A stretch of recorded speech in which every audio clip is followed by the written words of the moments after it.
The microphone. Under the lights, speaking of facts, double the price, yeah. Under the lights, we covering sports, whatever you like, yeah. Home runs in the park, touchdowns in the end zone. Knockouts in the ring, buzzer beater for the win, go hard or go home. Find out who you are when you under the lights. That pressure made a star, right there. Under the lights, you looking for the best, tune in to Under the Lights. Yeah, yeah, Under the Lights. Yeah. Welcome back to Under the Lights. This is episode 53. I'm your host, Big Mike, and I got my co-host with me today, Jordan, and we got a guest. He ain't even no guest no more. This nigga here, he a regular now, you feel me? Big D, what's up, baby? What's up? What's up, man? What's good, You Jordan, know what, you cats, man. Let's get your times right. But you know what? I have to you're right. Y'all both Eastern Standard Time, and I'm Central Time. You're right. I forgot about that. Appreciate you for coming on, though, bro. I'm Australian time, so it's 8:30 in the morning. You ain't anybody trying to hear Man, all straighten that, your voice up. You've been talking like we've been sitting here. We've been talking, nigga. Straighten your voice up. You ain't sleep no more, nigga. Right. Trying to hear that. Not that long now. Go get some slacks in the shirt, man. I don't want to hear all that. Until you get that wardrobe tight, I don't want to hear nothing else from you. I don't hear nothing from him. What's up, Jordan, man? How you doing, man? I got my sweat voice on right now. Look at him, man. Look at him. He want to be motherfucking Mr. Lover, man, and shit. You know what I mean? It's my last day out here, so you know. Oh, that's right. It is your last day out there. So y'all about to be kissing and hugging, and oh my God, I'm gonna miss you. All that. Oh, this last day? Last day. Oh, yeah. Jesus. Well, he been out there for a while. How long you been out there? A month. Oh, wow. Okay. Been out there for a month, man. You know what I'm saying? Damn.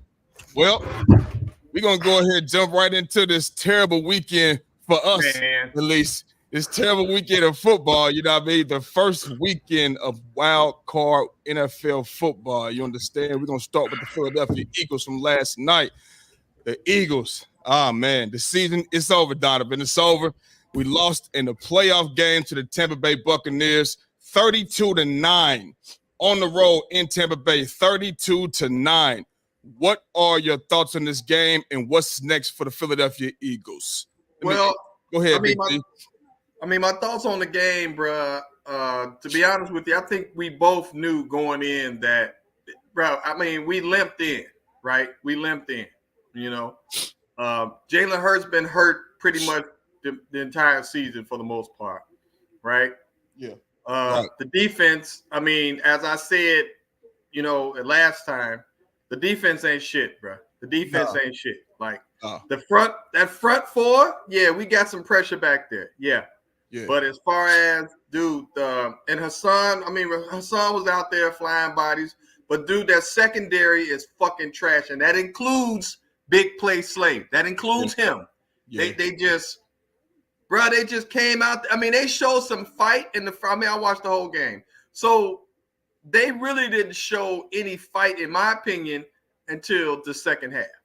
In the second half, they showed some fight. But then, bro, it was almost like Tampa Bay. I mean, dude, Baker Mayfield out there just slinging the damn ball around, man. Yeah. Just slinging it, right? Look like Joe Montana, nigga. Dude. Bradbury, why is he out there? Okay, why?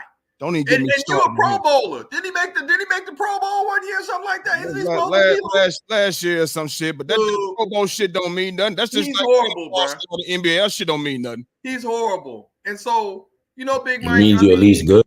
Yeah, at least good. He's what? Please. What'd you say? That means he's at least good. Man, please. No, he's not. He's horrible. He's horrible, bro. Let's stop. We was mad when they re-signed him for 3 years, $38 million. I was like, what the fuck? Right. That was a horrible. But see, you know why? Because we ain't have shit else. No, I get it. I get it. I'm just saying, because of that, I'm like, fuck, man. Dude, horrible, bro. And then the other side of it, bro, I mean, we could talk about it, but we still didn't run the ball effectively, bro. We didn't run the ball. When Swift gets the ball, bro, let me tell you something. He's a difference maker if you ask me. But I just feel like the line is getting old. Nobody wants to talk about it. The line is old now. I'm talking about the offensive line. It's old. Shout out to Jason Kelce. I mean, shout out to Kelce for walking away. You know what I mean? Like a Philly legend, in my opinion. You know, will go down as one of the greats. You know what I mean? Hall of Famer for sure. I mean, Hall of Famer for sure. But the line is old, bro. Like the line is old. Okay. The other side of it is Big Mike, like, and I don't want to already say this because you said this last week, so I'm not going to say this. I'm not calling for Sirianni's job just yet. I'm not. I'm not. And I'm going to tell you why. I felt like, honestly, the way that we finished, I'm looking at it, bro, and I feel like we didn't acknowledge it as Eagles fans, bro. But we're an old team, bro. We're not young. We're an old team. It's time for us to rebuild, with the exception of Jalen Hurts, okay, and a few players on the secondary who are young but ain't shit. Our receivers ain't old. No, our receivers ain't. Well, no. If Smith ain't old. Look, we got Devontae Smith. You know what I mean? I don't know what's happening with AJ Brown. You know what I mean? I get to that in a minute. Bro, but I'm gonna let you get to that. Yeah, if he was there, you know what I mean, it's still there, you know what I mean, for next season. He's not old, you know what I mean? Dallas Goedert's not old. I mean, Julio, yeah. Dude, Dallas Goedert wasn't catching shit. He caught he dropped some shit. He dropped some shit. He dropped some shit. So he's still good though, man. He good. He decent, bro. I'm not, I just feel like it's time. It's time. We can't piecemeal this thing together anymore, bro. It's time to make some major moves. It's time to rebuild that line. It's time to explore that damn secondary and that defense again. Because our line is not like Fletcher Cox, right? I'm sure Brandon Graham is walking away. So good riddance to him. He wants to stay if the team will have him back. He wants to stay for another. He wants to stay for another year. For the money. He wants to stay for the money, and he loves Philly. Okay? Nah, I think that nobody wants to go out like this though. You feel me? Bruh, not like this, bruh. It's time. It's time to hit that button, bruh. Yeah, I mean, if he was to stay, obviously his snaps is gonna be limited. You know what I mean? He didn't get a whole bunch of snaps this year. He's not a every down snap guy no more. You know, you feel what I'm saying? So I hear you. Yeah, I feel you. But I mean, overall, Big Mike, like we looked weak. We looked vulnerable. We just looked weak, man. We got punked. Now I ain't gonna say we got punked like Dallas did because we put up somewhat of a fight. But bro, it's just time. It's time. Okay. That's it. It's just time, bro. It's time. Jordan, you want me to go? You want me to? You want to take? Really, man? Speaking shit, bro. Go. Okay. So obviously, bro, coming into the game, I knew it was going to be an uphill battle. You know what I mean? We found out earlier in the week, it's going to be no AJ Brown with his messed up knee and shit like that. So that makes, Devontae Smith, he's the number one now. And shout to Devontae Smith. He had a fucking spectacular game. He had 8 catches for 148. He set up that long, the beautiful 55-yard pass from Hurts. Devontae Smith set up the touchdown to Dallas Goedert. You know what I mean? Set that up. He couldn't do nothing more. He couldn't do nothing more yesterday. 8 for 148. That's a stupendous game. You feel me? Yeah. But I knew, like I said, it was gonna be an uphill battle. No AJ Brown. So Devontae and then Julio, he get knocked out the game. You know what I'm saying? So that's Quez Watkins. You know what I mean? Zach Kids. Those guys are not beating coverage at all whatsoever. You feel what I mean? So. Listen, man, and with that being said, it's like this. Coming into this game, I would think, okay, so we don't have the main guy. You remember last week when he got hurt last week, that was during the game. So you game plan for certain things. So when you get hurt during the game, now you gotta flip the shit. You gotta flip it like, damn, okay, now we gotta do this, we gotta do this, we gotta do that. Shit changes. Now he gotta run his route and he gotta run his. You feel what I'm saying? So. But I would think that we have all this time coming up, knowing he's not playing. I would say, okay, you know what? We're going to run the hell out this ball more. We're going to run the hell out this ball, just like we did against them week 3. Both teams was 2-0. Week 3, we ran for over 200 fucking yards on the Tampa Bay Buccaneers. Over 200 yards on the ground. We won the game 25-11, if I'm not mistaken, and that's where AJ Brown dropping 2 wide open touchdown passes. Could have been 39-11. So we really beat their ass. You know what I'm saying? And we played action off the run, opened shit up, made shit happen. He made the throws. Everything was good. I'm thinking that's going to be the game plan, knowing that we don't have the man. But just like Brian Johnson always does, pass. We had 3rd and 2. On 2 straight possessions one time in this game. And we didn't run the ball both. He passed it. He passed it. Why would you do that? Right. Why? We ran the ball a total of 15 times in its totality.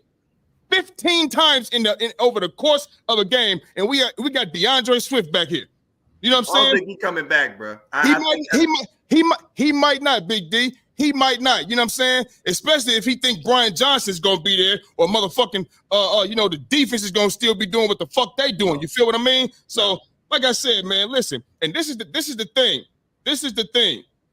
Like I said, I knew it was gonna be crazy. And the defense is the defense. We can't tackle for shit. Dude, can't tackle shit, bro. We miss more tackles in the Little League football team. Are we tackling legs anymore, bro? Like, why are we trying to tackle up top here, bro? It ain't even that. You got guys coming in like this. No, you wrap motherfuckers up. It's clear to me.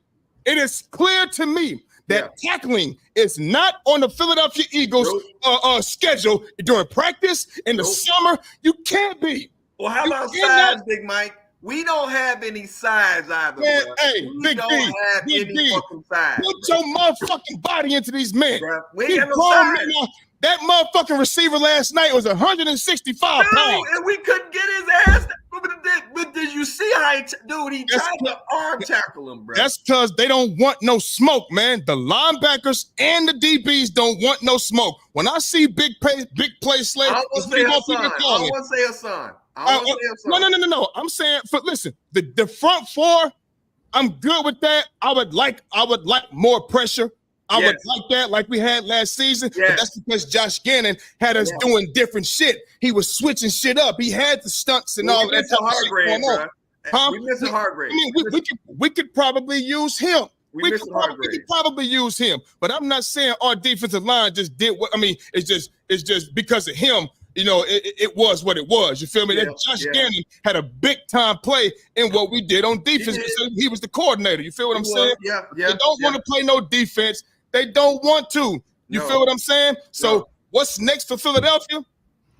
To answer that question, what's next for Philadelphia is fire Brian Johnson. That's number one. Good point. He got to go. Because you cannot, you know what we looked like last season, baby, and you can't do it to Shane Steichen's ability. Dude. You can't do it even though beautiful mix of run and pass, Big Mike. A beautiful mix of run and pass, bro. It's fire Brian Johnson, and I hope Carolina can pick him up. Maybe he'll do better in Carolina. He can then he'll have his own playbook. He won't be Nick Sirianni's playbook, whatever the case may be, and he can do his thing there. Period. Point blank. But hold on, before I keep going. I got a report right here that came out, Big D. Before I keep going, this is the reports. Players on offense are unsure whether players are called by Nick Sirianni or Brian Johnson. A source described Johnson as having to fit his own philosophy within an offensive structure belonging to Nick Sirianni. That ain't good, bro. And just how much autonomy Johnson has as the play caller. Hold on. And just how much autonomy Johnson has as a play caller is unclear. The line is blurred enough that some offensive players don't know for sure who's calling the plays and when. Now, let that sink in. I get it. Let that sink in. They don't even know what the fuck is going on. Don't know who's calling. Don't know who's calling what. Don't know. And Nick Sirianni, you the head coach, baby. That's what I'm about to say right there. You are the head coach of this football team. You feel me? That's what I want to say right there. Go ahead. Okay, and another thing, Matt Patricia, he got to go. Why the fuck was he there to begin with, Big Mike? Why was he there, bruh? Why was he there?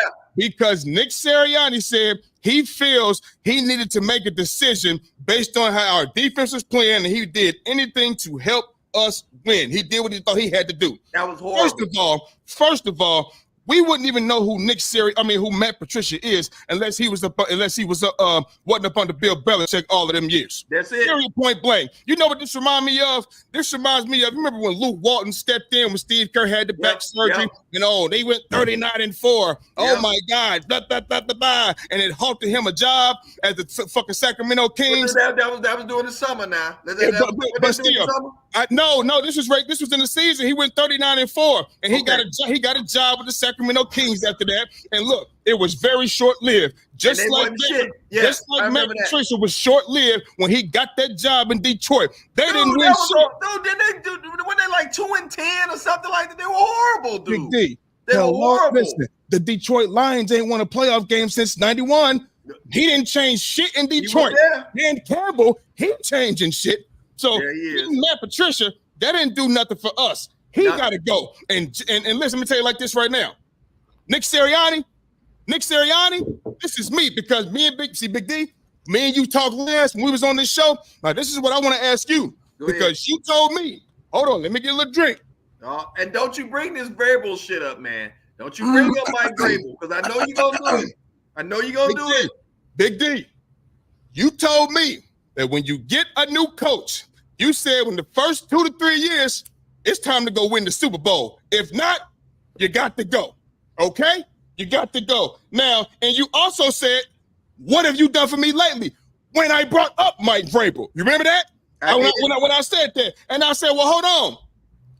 John Harbaugh, he ain't done nothing in 12 years. You said that Big Mike, they won the Super Bowl. I said, bro, that's 12 years ago. Ain't nobody on this team, unless you're talking about Justin Tucker. And if you want to call him a football player, then have at it. You understand? Well, he is probably the greatest field goal. That's fine. That's fine. He ain't running no plays. He ain't throwing no ball, tackling or catching nobody. You understand me? So that's the only guy that was on that team. And he ain't done nothing in 12 seasons. And look at Pete Carroll. He ain't done nothing in about 11 seasons. And they just fired his ass. And we don't know what's going on with Mike Tomlin.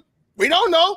Do we know? Is he going to be a Steeler next year? Who knows? So if you told me it takes – and you also said you tired of people thinking that they could just stay where they at.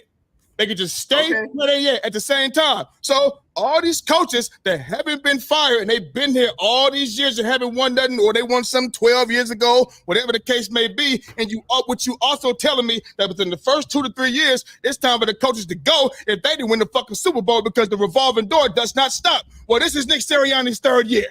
This is his 3rd year, and you got this bullshit going on in the fucking offense. We don't know who's calling the plays. You know how we looked last season, and you okayed this bullshit all this season long. You couldn't step in and say, hey, Brian Johnson, this is not how we do it, bro. This is what we did last season. Or now that makes me think, how much input did you have last season with Shane Steichen calling these motherfucking plays? Huh? What, so we hyping your name up as a coach? What was you really doing? Because it's all in dysfunction this season. And then you switch defensive coordinators in the middle of the damn season, which nobody hardly ever does. And then when they do it, it don't fucking work. So all these decisions that you making is all fucked up. And then when y'all heard tackling, like we just now getting our fucking helmet sized up on us, like little league football teams, missing everything. We don't want to hit. We don't want to tackle. And you the head of this football team. You've been here 3 years. I think it's time for Nick Sirianni to fucking go. Huh? Along with James Bradbury, along with Big Play Slay, Reed Blankenship, he can get his ass up out of here too. Kevin Byard, you could have stayed in Tennessee. You ain't did shit because you don't want to hit either. All the whole secondary could go. Nick Sirianni, fire Brian Johnson, Sean Desai, and Matt Patricia. You understand me? And get some new fucking linebackers. And like I said before, this question was for you, Big D. Nick Sirianni deserved to be in Philadelphia. How he let this season unfold just like this. With the report I just read to you, with what you've been seeing, and especially after last night. Let me know. This question is for you. You know what? I hear you. And I'm going to say this, bro. I don't disagree with nothing you just said. Now, as far as the offense is concerned, if it's true that he's the head coach, Big Mike. He's the head coach. Okay. So, everything falls under him. You know what I mean? He has the final say. Especially when and you okay in this bullshit. So if he has the final say and this is what's been happening with the offense, then okay, he deserves to be looked at. Now, as far as the Matt Patricia deal is concerned, that was a stupid ass move, bro. You don't change coordinators in the middle of the fucking season. Look at. It's time to be. You're right. It's time to be looking at his ass, the backside of him. No, bro. No, Big Mike, you cannot sit up here, bro. You can't sit up here and in one breath ready to get rid of a motherfucker. He just took them to the Super Bowl last year, Big Mike. Did he? I can't tell. Come on, man. They don't even. Big D, They don't even know what the fuck is going on offense. How much? That's what's going through my mind. How much all of this just took place, Big Mike. So you evaluating based on what just went down now this season? Yes, that's what we're looking at, right? We lost last 6 or 7 damn games. If you looking at what just took place, Big Mike, I get it. You're evaluating. These were some knucklehead calls. Okay, I get it. The man don't deserve to be fired, bro. When we just was in the Super Bowl last year. No. Now, what I will say is this. You clean house. Start at the top. No. You clean house and you say this. Either you pick a new staff or we gonna pick the staff for you. And here's what's gonna happen. If we pick the staff for you and you cannot work or collaborate with this staff and we don't do shit next year based on what players we bring in, hold up. Your ass is gone, period. Because my thing is, you can't very well take a dude, and I don't like the fact that the media pushing this agenda, like get Nick Sirianni, get it. No, we can't push that, bro. We can't push that yet. Because the motherfucker was just in the Super Bowl last year. Now, John Harbaugh, I have no problem with you saying, okay, it's time to go. Because no, hell no. You fought me with that. Okay, and I'm hearing you, so I'm going back. I'm backtracking here. That's because you want Nick Sirianni in this joint. I get what you're saying. I don't disagree because I did say, Vrabel, what have you done for me lately? So based on what we're talking about, I'm with you, okay? When it comes to Mike Tomlin. And somebody said this. I heard this either on First Take or whatever the case may be. After a certain amount of time, a coach's voice starts to wane, bro. Okay. You're coming in with the same shit. You're coming in with the same rah-rah. You're coming in with the same motivational tactics, bro. At some point, players are going to tune that shit out and do what they want to do. I feel like this. He lost the locker room, dog. Yes. No, okay. They didn't believe in him, man. So Big Mike, no, bro, no, that's bullshit. What I'm saying is this. If you're a good GM, what you're going to do is this. I'm going to let you pick your staff. All right? You're going to pick a new staff. Now, if you don't want to do that, if you say I want to keep X, Y, and Z, all right, then nah. We're going to step in and say, nah, we're going to pick your staff for you. We're going to help you pick your staff. Now, that puts the clock on his ass because if they're involved, that means this. They're going to bring somebody in that they feel could potentially be a successor. You know that. They're going to bring somebody in that could potentially be a successor because you're not going to put together a staff and then all of a sudden say, okay, all y'all ass gone. No, if they pick the staff, they're going to have a head coach in mind that they're going to potentially put on that staff, okay? Now, they put this staff together. Depending on how they do next season, under his leadership, bro, if we do worse, if we don't even make the playoffs, bro, if we don't make the playoffs, it's time for his ass to go. It's time for him to go. So it's time for him to go. But what you're trying to do. I knew you was gonna do this shit. You trying to ride for Vrabel. You trying to ride for Vrabel, and it ain't gonna happen, bro. I ain't with that shit. I just brought up John Harbaugh, Pete Carroll. I'm just giving you. You asked me what you've done lately. See you later. Okay, so wait a minute. He was just in the Super Bowl last year. I don't give a fuck. That's the even bigger indictment. That's bullshit, Big Mike. And that's the bigger indictment. You gonna get rid of him up, dude. Big D. No, you gonna get rid of a dude who just took your squad to the Super Bowl just like that. Can I speak, please? Can I speak? Go ahead. The fact that you know what we were last season, and you continue to okay this shit. So let me ask you this question, right? I just read the report to you saying they don't know who's calling plays. We don't know how much. We don't know how much Brian Johnson got in this, right? Okay. So what if this is Nick Sirianni calling this bullshit? Okay. So what if it's him? And even if it's not actually him doing it, he got input on it. He got to okay the fucking Sunday game plan, Big D. And I've been complaining about this shit since week 1. You know how we look. Since week 1, you was like, I know I said it. Jordan to tell you, I'm like, this is not my team. I don't know who the fuck these niggas is. You going into the squad. Look here, bro. What's his name has been hurt damn near the whole season, bro. You're not going to have him getting the ball out there like that. We don't really know what's going on. Before he hurt his motherfucking knee, I just told you since week 1. Hurt the whole season, Big Mike, regardless. regardless. He hurt that knee week 6. I'm not, dude. We ran the ball. Dude, we ran the fucking ball the first half of the season like a motherfucker. Remember? Swift and Gainwell was balling at the beginning of the season. I don't know what the fuck has happened since, but what I will tell you is this. You basically telling me, regardless if he got input, yeah, he has the final say. If he's the motherfucker calling the plays, okay, we can look at his ass. But what I'm telling you is this. We're not going to kick a motherfucker to the curb who just took us to the Super Bowl last year, made changes based on the fact, let's just keep it 1,000.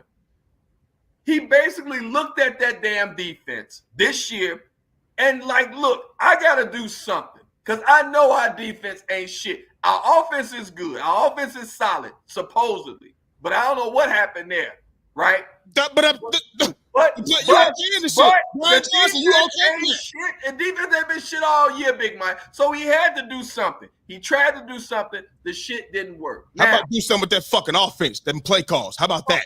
Okay, we can do something about it. That's what I said. Pick you a staff, a new staff. One more season is what you asking for. One more season, bro. Let's see. Either we picking a staff or you picking a new staff. That's it. Because you got your franchise quarterback. I'll tell you what. You got some pieces already. Now you can go. I'm gonna tell you, you're not gonna keep Gainwell and you're not gonna keep Gainwell and Swift. One of them is gone. Okay. I don't know if Swift got a contract longer, but Gainwell probably gonna be gone because I feel like this. Gainwell could potentially be a starting back somewhere else. He could be potentially, but if not, you're not gonna be able to keep both of them. All right. Now, receiver wise, I feel like this. I don't think A.J. Brown likes to share the spotlight with Devontae Smith. No, he does not. He's mad. Even when we win, he mad if he ain't got 100 yards and a touchdown. He mad. And he frames it like, oh, I just want to be able to contribute. He's a selfish ass dude. Yes, so what we need to do is this. We need to get his ass in the room and say, look, this is what's happening. He ain't going nowhere. You ain't going nowhere. Now, if we can't get this shit worked out, we'll get rid of your ass because we can get rid of some of this money and go get some youth. Because he got the big contract out the receivers. He does. Yeah. So I let his ass know before the season starts, bro, this is what's happening. If you can't get with the program, bro, we getting your ass up out of here next year. Big D, it might not even be no season. He already deleted and he already took off everything Philadelphia. Okay, then it's time for his ass. Then he can take the fuck on. I got it right here in my notes. I don't want nobody. I don't want no prisoners, nigga. I want motherfuckers that want to play. So he take his ass on. Yes, I got it right here in my notes right here. I wish you could see it. It says trade A.J. Brown. Bye. That's what I have because he's a fucking diva. When he got 100 yards and a touchdown and we win, he cool. But when he got 4 catches for 38 yards and no touchdowns and we win, he mad. Sound like Carmelo Anthony to me. Carmelo Anthony to me. So that's what it sounds like. They better. I know what. Y'all done, man? We listen. Hold on, one more thing, because I was about to turn it over to Jordan. Bro. Shut up, man. You wanted to let us go, so shut the hell up. Anyway, one more thing I was gonna say. I know this free agency and trade time. They better get active and they better draft well. How he been drafting well in this last couple of years, whatever the case may be. So we shall see, man. We shall see. Go ahead, Jordan. All right, man. I know it's been if he talks shit about the Eagles, Big Mike, get his ass out of here. I'm telling you that. Listen. Big D. This is the funny thing though. I had to put up with this nigga talking about the Eagles for motherfucking 18 weeks straight. You see what I'm saying? Especially the first 11 weeks because they was like 10-1 or some shit. We were. And I kept telling him over and over and over again that his team cannot keep doing this and think they're gonna go to the Super Bowl, bro. Forget all the shit that happened, bro, because all the shit that niggas is running wide open, niggas can't tackle. You have fucking his favorite player talking about the tackling is horrendous. Oh, you heard my boy Ray Lewis. You heard him? Yeah, I heard him. I'm talking. So listen closely, bro. Niggas was delusional to think that Philadelphia was going to win after they going into games all the way up to week 11. This is when they was 10-1, bro. I was telling them this, bro. You can't keep going into games just barely squeaking out wins, bro. Barely squeaking out. The ball is bouncing your way. In every single game they had, bro. Every single game they had. Then I told him about your defense, Big D. I told him about the defense. I told him from time, bro. I told him from time, bro. I told him from time. All the shit that you guys just talk. I was saying the same thing throughout every single friggin' week, bro. Every single week. So now I don't want to hear the bullshit about having players down. I don't want to hear the bullshit about the coaching staff, because in the beginning, mans were still talking about, oh, yeah, but we're still 10-1. We're still getting these wins. No, I don't want to hear it, Philly. I don't want to hear it. And in the beginning, I was talking about the play calling from day one. Let's not forget to mention that. But y'all was still saying you're still gonna win. Let's just keep hope alive, bro. I don't want to hear this bullshit, bro. So you see that? Hey, you see that big thing? He don't want to hear that shit. Dude, okay, I'm gonna save it. Go ahead. But you're doing it though. So what can I say? I'm gonna say it because you do. Don't worry about it. Go ahead. You're doing it. Don't talk about the Warriors. Don't matter. But listen. So remember, your defense was struggling, and especially near the end of the end. They ain't shit. But go ahead. Hmm? They ain't shit. Go ahead. Who? The defense ain't shit, bro. I know that. I know that. And then every time this told him they wasn't shit from the beginning of the season. I said that from jump. But go ahead. I mean, because they was letting a lot of they was letting points on the board defensively. They were. And then it just came down to haunt them, because eventually you're not going to be able to get into the playoffs and go and score, have a game 35-32 every single time, bro. Every single time you're having some some crazy comeback or whatever the case may be. He was doing it consistently throughout the whole entire season, bro. Yeah. So this right here is this is no accident, bro. Nope. This is no accident. And I've been said I picked the Buccaneers to win, obviously. And they was already limping in. And they were one of the worst teams in the NFL, bro. This is not known. Hold on now. They was 1-5, bro, coming into the playoffs, bro. They were 1-5. The last few games, Big D. Yes, they were one of the worst teams entering the playoffs, bro. This is one of the worst teams. So this right here is absolutely not it. Baker Mayfield. I was like this, bro. Is that Tom Brady? I was looking. Yeah. Is that Tom Brady? Yeah. That's how they look, boy. That's how they look. Yeah. I was looking like, holy flip. And then, honestly, I think Mike Evans is one of the best receivers of this decade. He is, but we held him in check. Let's not get crazy. I don't care. I don't. You can keep him in check. I still think he's one of the best receivers of this decade. I might call him better than Devontae Adams. I don't care. Oh. Well, yeah, that ain't no stretch, nigga. That's truth. Mike Evans is one of the most elite players. Nice. I mean, he is. I think he's better than Devontae Adams. What we talking about? Past 10 years. Yeah. I think he's one of the best. I think he's better than Devontae Adams. But listen here, because he didn't have Aaron Rodgers either, by the way. But listen.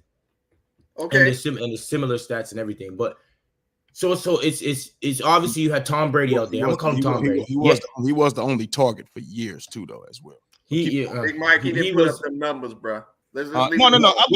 I like Mike Evans. I ain't got nothing against Mike Evans. I'm just saying for years he was really like the only target, though. You know what I mean? So go ahead, though. I mean, if he had if he had Aaron Rodgers and a couple targets was on over there, I'm sure he'd still be putting up the same amount of numbers. He probably would, bro.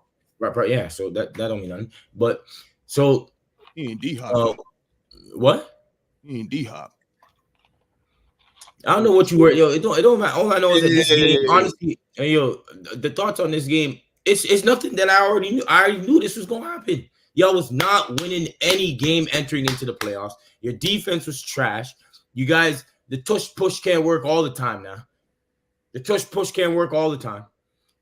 You seen what happened after that shit got locked. That shit got shut down. It got stopped one time, bro. Cut it out. Shut down quick and early, bro. It got shut down quick and early. You see what I'm saying? It got stopped one time. And now we talking about firing people and all this bullshit. But 10-1 niggas talking about firing niggas? Yes, I was. Don't come out here and lie on my name, my nigga. Don't fucking do that. Don't do that, because I've been talking about it. So don't sit up here and try to. Who you firing, Big Mike? And we 10-1. Who you firing? At 10-1, Brian Johnson. Okay. And I don't want to hear this Sirianni shit. I don't want to hear this Sirianni shit. It was Sean Desai too. Okay. I came out here and said Jalen Hurts got to come out here and play hero ball all the time. I told Jordan this. He trying to make it seem like I was just going against him every fucking time. I just said this just makes my quarterback look even better because he pulling out this shit. Yeah. No, we're not gonna be able to win every single game like this. He know I said that. He tried to make it seem like I disagreed with him 100%, and that's the furthest thing. You still thought you was going to the Super Bowl. That's a fact. Bro. When we start sliding and it was completely over, you asked me, do we look like a Super Bowl team? I said no. This was like the 12th, 13th week. I said no. Did you think you would lose to the Buccaneers? Bro, I came in here and said I'm nervous as fuck. Who we gonna stop? We both did you think you would lose though? No, I'm not gonna never pick against my team, bro. Why would I do that? It's not about not picking or whatever. Do you think I'm always ride with my team, but I had a thought in my mind that we was gonna lose the game. I came out here and said that we can't stop nobody, bro. Baker Mayfield, how Baker Mayfield looked against us.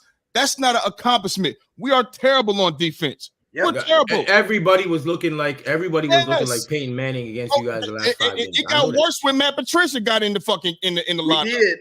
I'm like, damn. You notice the switch of the defense. And when they switched up the defensive coordinator, you knew there was problems, bro. You got to understand this, right?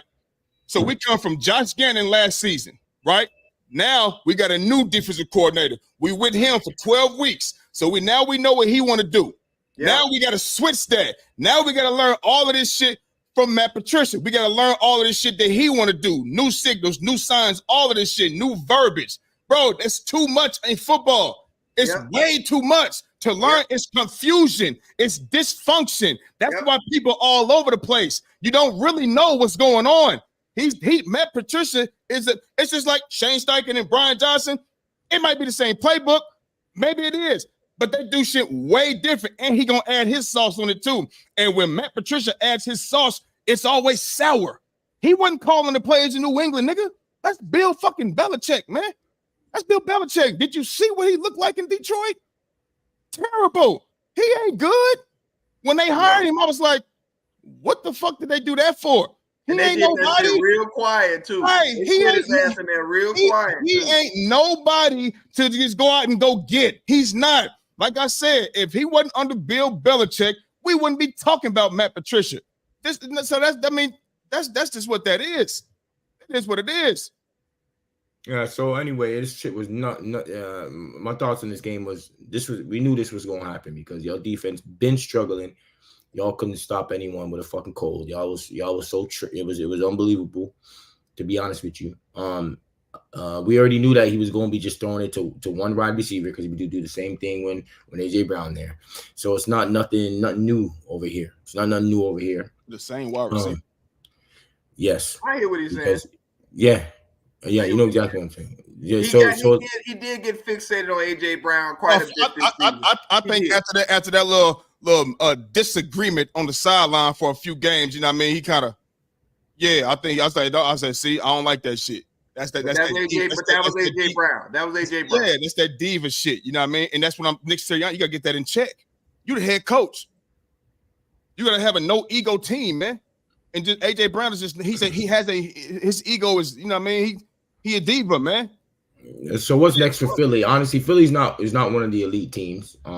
This is just what is. Hold on now, nigga. Slow down. You are not. You are not. He just piling on, bro. Let him on. I mean, y'all are not one of the elite teams. It is what it is. Okay. Slow down. And if y'all don't make these changes quick and early, then it's going to be the same thing next year as well. Yeah. I mean, it's simple as that. And that's you guys are wilding for changes to be made, because if changes aren't made, you guys know this is not going to be able to get it done. That's why you balling for changes to be made right now. Am I lying? I've been balling for changes since week. So if you guys are going to be balling for change to be made, you know there's something going on. You guys are not one of the elite. Are you one of the elite teams right now? You one of the elite teams? No, not right now. No, not losing last 6 or 7 games. Not right now. No. No, so things obviously things gonna change for next year, bro. Or But else I it's gonna want be you the to pump your brakes on saying we're not one of the elite team. Nigga, we started the season out 10-1. So we are What's elite. your point, Let's, nigga? The season's longer than that. Season in 11 weeks. Wait. We were the elite team for 10 weeks. Stop. Now. No, actually, you guys thought you were, but in reality. No, we were, nigga. The record said so. Now, what I'm saying is this. This second half or this tail end, I totally agree with you, Jordan. You're not wrong there. I don't disagree with you. If you're saying we're not elite during this last half of the season, okay, I give you that. But don't sit there and say we won the elite team. Nigga, we had the best record in the NFL for weeks. Yeah, so but we were elite. The NFL's not 11 weeks, Big D. We were elite. I don't care. We were elite. Now, the NFL as a whole. When we made these changes, Jalen Hurts has been injured. No. The defense has been banged up too. Let's not forget the defense was in and out the whole season. The defense was banged up in and out. He's the guy. He's the guy that'll tell you injuries absolutely don't matter. So you're not gonna get nowhere with him on that unless it's affecting his team. He's not gonna go with that. Keep going. I'm just not gonna let him sit here and talk about we wasn't elite. Your team is not for next year. For next year, your team's not elite, bro. Changes gotta be made. I'm not saying, okay, you know what? I'm gonna leave it there. Changes gotta be made. Changes do gotta be made. They do. They do gotta be made. You can't go in there with the same OC. Can't go in there with the same defensive coordinator. Can't do that. No. Can't do that. Not at all. I mean, that's the obvious. We're not firing Sirianni, Big Mike. I don't want to hear that shit from you, man. No. I would not. If they did, still carrying a certain way. You feel a way about Vrabel. No, listen. I don't know. Listen, I don't know why you think I like Mike Vrabel like that, my guy. And like I'm sticking up for him. I'm just saying, Mike Vrabel is he built that team. He helped. He molded that team defensively. All had them playing crazy, and they never had the talent, bro, to go out there and just go win a Super Bowl. The talent gap to get from them against Super Bowl team like the Chiefs and shit like that, bro. It was too far, bro. You say he built it though, right? You say he built it, right? I mean, he helped. No. He had 6 years. No. Because he's not the GM. Let me say that. What I'm saying is, he brought the mindset, the toughness to that team that they didn't have before he got there. Okay. You know what I'm saying? Because you got to think, before he got there, Big D, they hadn't been in the playoffs since 2008. They hadn't. Now, you say, I'm listening to what you're saying now. You said he put the mindset, they built the team, he had his plans. He had what he wanted for 6 years, Big Mike. They went nowhere. They didn't even get to the Super Bowl. This dude came in. Where you gonna go with Ryan Tannehill? Come on, bro. I don't want to hear that shit, Big Mike. I want to hear that shit. What you mean? Sirianni came in on a team that was talented already. He came in, he put together his philosophy, and we went right to the Super Bowl. Just like that. His philosophy, just like that. Or Shane Steichen's.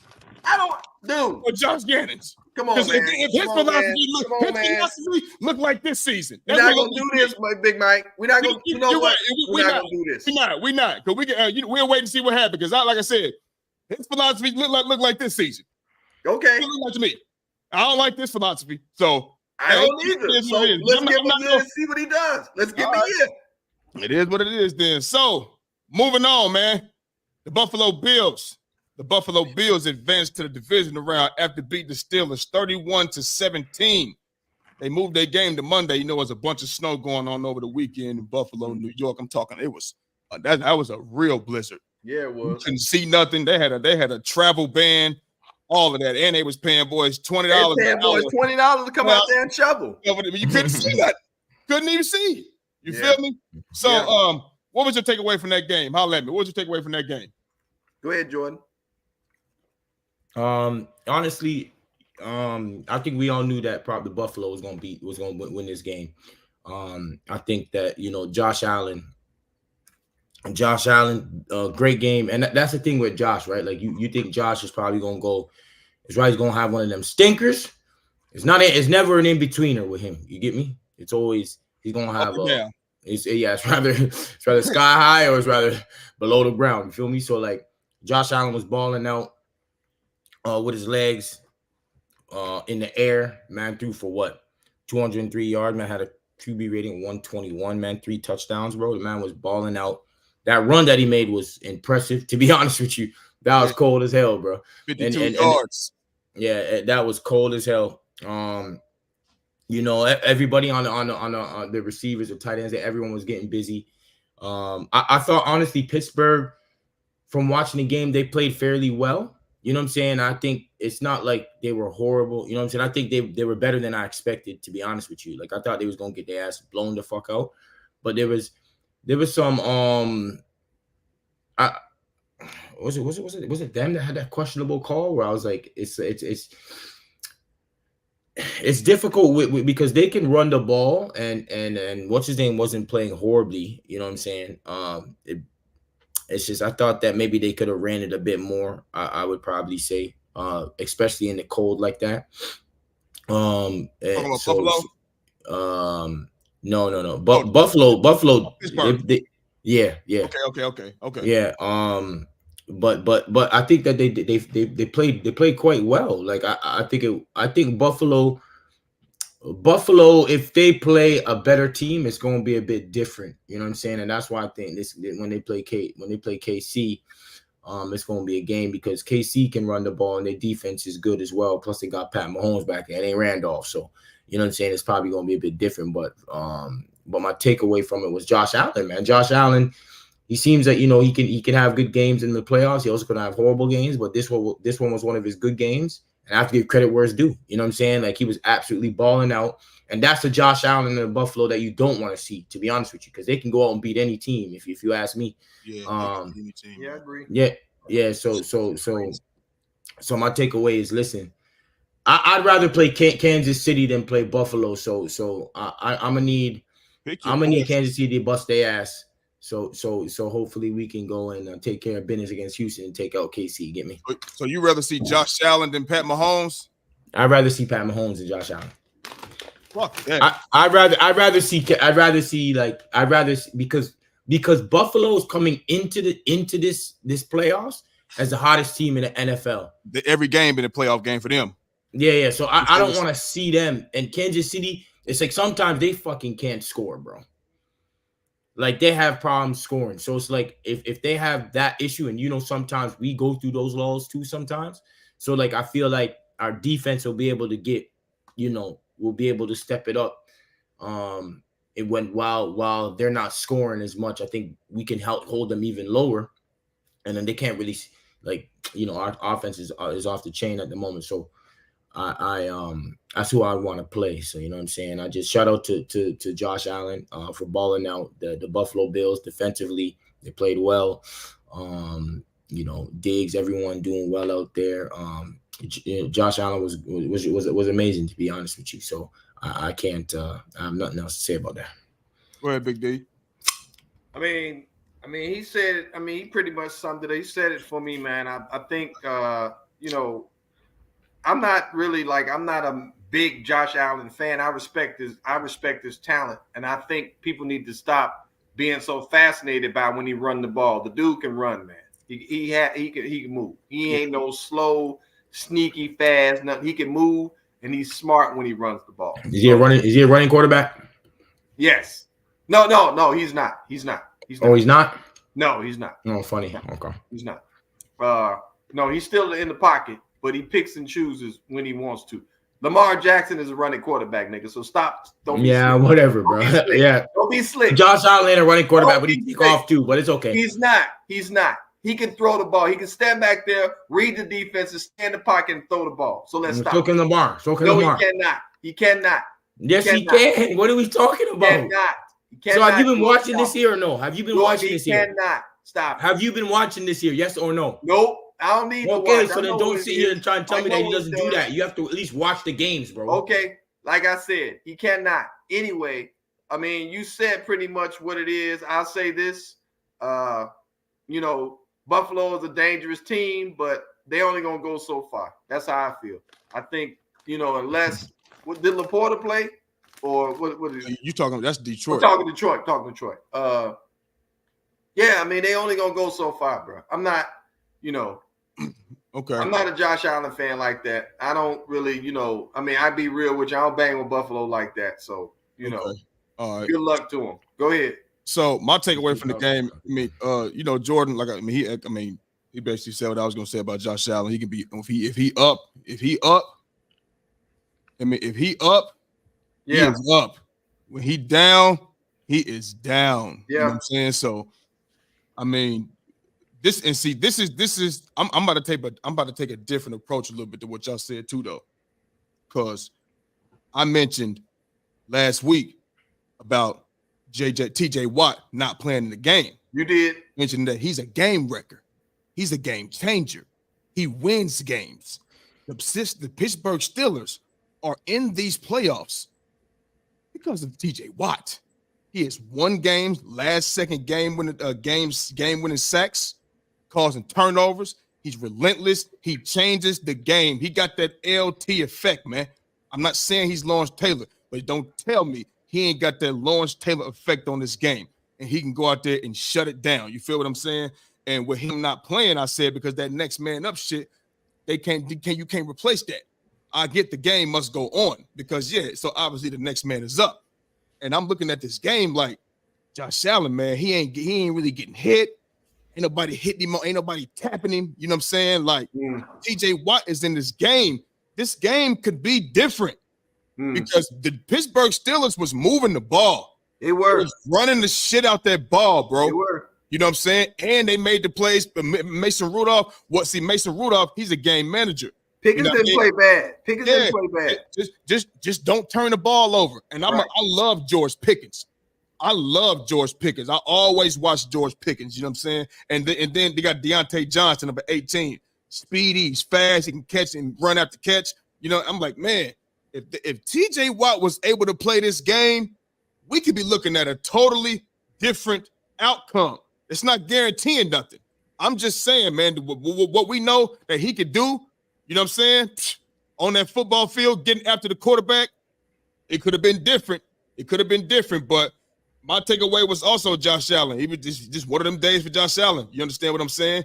He can, like I said, when he up. He down. 21 of 30 for 203, 3 touchdowns. You know what I'm saying? And when you see a Josh Allen, 21 of 30, 30 passes, and it's only 203 yards total, that means he making all the right decisions. He is. Because normally that 30, you know what I mean? I mean, shit, it might be 300-something yards or 300, you know what I mean, type of shit like that. He's slinging the ball all the way downfield the whole game.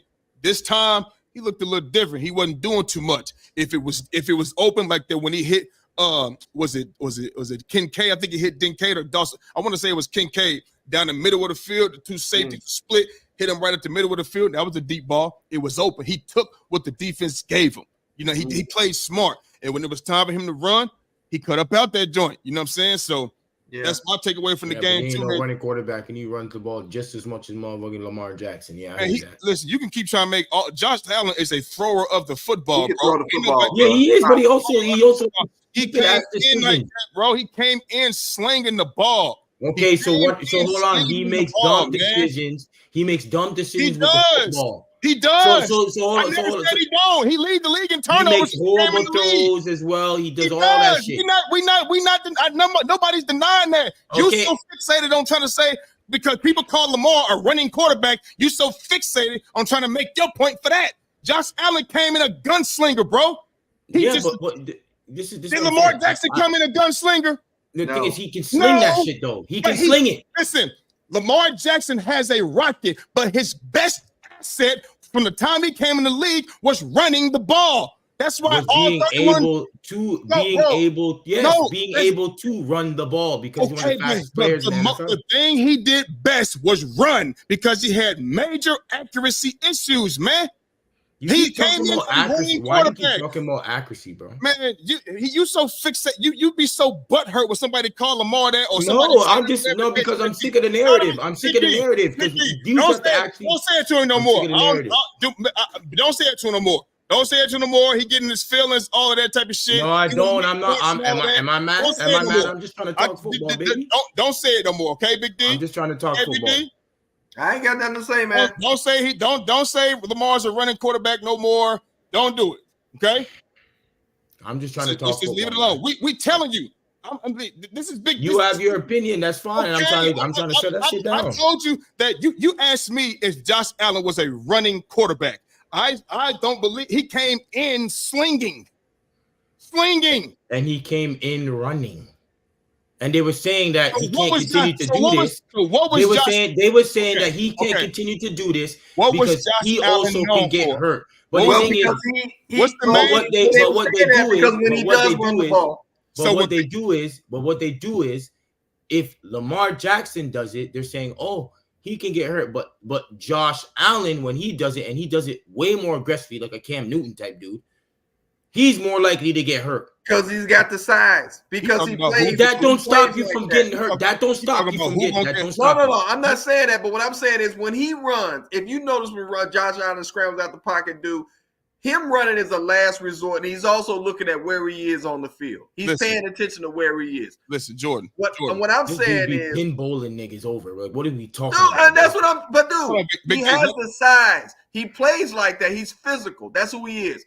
Your boy is basically, and you know what? Nothing. Now, go ahead, Big Mike. All I'm gonna say is this. Go ahead, Big Mike. When people are talking about Josh Allen, they talking about his arm. Mainly. When people started talking about Lamar Jackson, they were talking about how fast and dynamic he was. They were not praising his arm. They were praising his athleticism. Period, bro. That's why people are going to say he's a running quarterback. Has he got better? Yes. You would be a fool to believe. Yes. I would hope he got better. The man been in the league since 2018. I would hope he progresses. Ain't nobody supposed to stay the fucking same. So if he has gotten better, duh. That's what you are supposed to do. Okay, so then start to say that he's not he doesn't go in there running the football. He goes in there. Let me talk. He goes in there. Him a running quarterback. Let me talk. He's not a running quarterback like that. He's in there. You, do I come out here and call you put this on me like I'm sitting here saying, hey, he's a running quarterback. I don't come out here and just say he's a running quarterback. So no, I'm talking to Donovan. Okay, cool. So I'm excluded from this motherfucking conversation. Yeah. If you what you gotta say, he gonna keep bitching and complaining about this shit. No, I'm bitching. Go ahead and say what you gotta say. Jesus Christ. Yeah, no, I'm bitching. My God, this motherfucker, man. Jesus Lord. Go ahead, man. We done. We moving on, man. Donovan don't want to talk about this. Donovan, I'm done with it. No, I'm just thinking. Here's the thing. If I tell you what I think, you're gonna start right back up. So I'm just gonna choose to say, you know what? Whatever you think he is, go ahead. Okay, moving the fuck on. Jesus Christ, the Dallas Cow Manure Boys, who I hate so much, get destroyed by the Green Bay Packers, 48-32. You understand? How impressive was this performance by the Packers, and are you surprised Dallas Cowboys lost? And I'll go first on this. Go ahead. First thing is this. How impressive was this Packers performance? This Packers performance was super duper impressive. You want to know why? Because this is a first and second year team. They got full of received Romeo Dobbs and them, and Christian Watson is like first and second year players. Young boys. The youngest team in the NFL, actually. That's the youngest team in the NFL. Aaron Rodgers just left last season. They just left. This is Jordan Love's first season starting. And the Dallas Cowboys they got the #1 offense, lead the league in scoring. And on top of that, you got a top 5 vaunted defense, Micah Parsons, and all this other shit. You feel me? And they went in. They went into Dallas, Arlington, Texas, whatever you want to call it. They went into Jerry World, AT&T Stadium, and hung 48 points on their ass from them. And listen, they won the toss and accepted. They received the ball. Yeah. They didn't defer. They won the toss and said, we're going to go down this motherfucker and score. 12 plays later, in the end zone. You understand me? They did what they wanted to do all night long. They did. Listen, I say this is a super duper epic fail. We know what our defense is. It's fucking terrible. They're actually in the top 5. They got the #1 offense. Great play calling, defense top 5. What's y'all motherfucking reasons? And they had all they fucking weapons. CeeDee Lamb is out there. Gallup, Pollard, Dowdell, Dak, Ferguson, everybody they've been playing with all year long is out there, and they got their ass wiped the fuck down. You understand me? So am I surprised that they lost? Hell no, I'm not surprised that they lost because they always lose either the first round or the second round. We ain't seen them advance since the 1995 season. I'm surprised they lost by this. See, people look at this score, 48-32. It was a shootout. That was trash at the end. That's right. So the real score was 48-16. It was. 48-16. The last 16 points is garbage yards. We're going to let y'all score so we can get the ball, take the time out. You know how it goes in the NFL. It's a blowout. And if I'm not mistaken, I think Jordan Love and them had already sat down, if I'm not mistaken. You understand? So this was a magnificent performance by and these is toddlers, man. These is toddlers. They can talk about us going out there losing to the Bucks. They ain't first and second year players at all whatsoever. They ain't got a first year quarterback. You know what I'm saying, me? So I'm not trying. This is a fucking failure for the Cowboys. You know what I'm saying, me? For number one offense, top 5 defense, and motherfucker dropped 48 on you. This is definitely a magnificent performance by the Packers. And I'm oh my God. Yeah. So gotta take it away. And then you know what? Michael Parsons, you talk about Michael Parsons, baby? And I'm glad you brought that up because I was just getting ready to get on somebody else. So I'll start with Michael Parsons first. And this is what I want people to stop fucking doing. Michael Parsons, I didn't see him on the stat sheet. I didn't see no pressures. I didn't see no sacks. I think I seen a half a fucking tackle. For the life of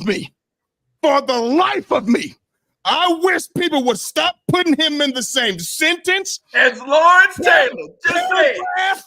Page, just say it. Book, novel, textbook, universe, galaxy, atmosphere, world. I don't AC, BC as Lawrence fucking Taylor. Because if Lawrence fucking Taylor was out there, I'm looking at about 3 or 4 sacks. Yeah, I'm looking at that. You understand me? Stop putting, anytime it's a big stage, the Cowboys, they are Michael Jordan in the regular season. And you know what they are in the postseason? Michael Jordan in baseball. That's what the fuck he is. Now, hold on now. That's what he is. That's what they are. Who? I ain't slowing down nothing. That's exactly what they look like. Champions, and then you go to baseball in the regular season. It don't work out for you. You understand me? And then CeeDee Lamb. CeeDee Lamb, he broke Michael Irvin's over 1,600 yards receiving in the season. He ain't doing that shit on the outside like Michael Irvin. Hold on.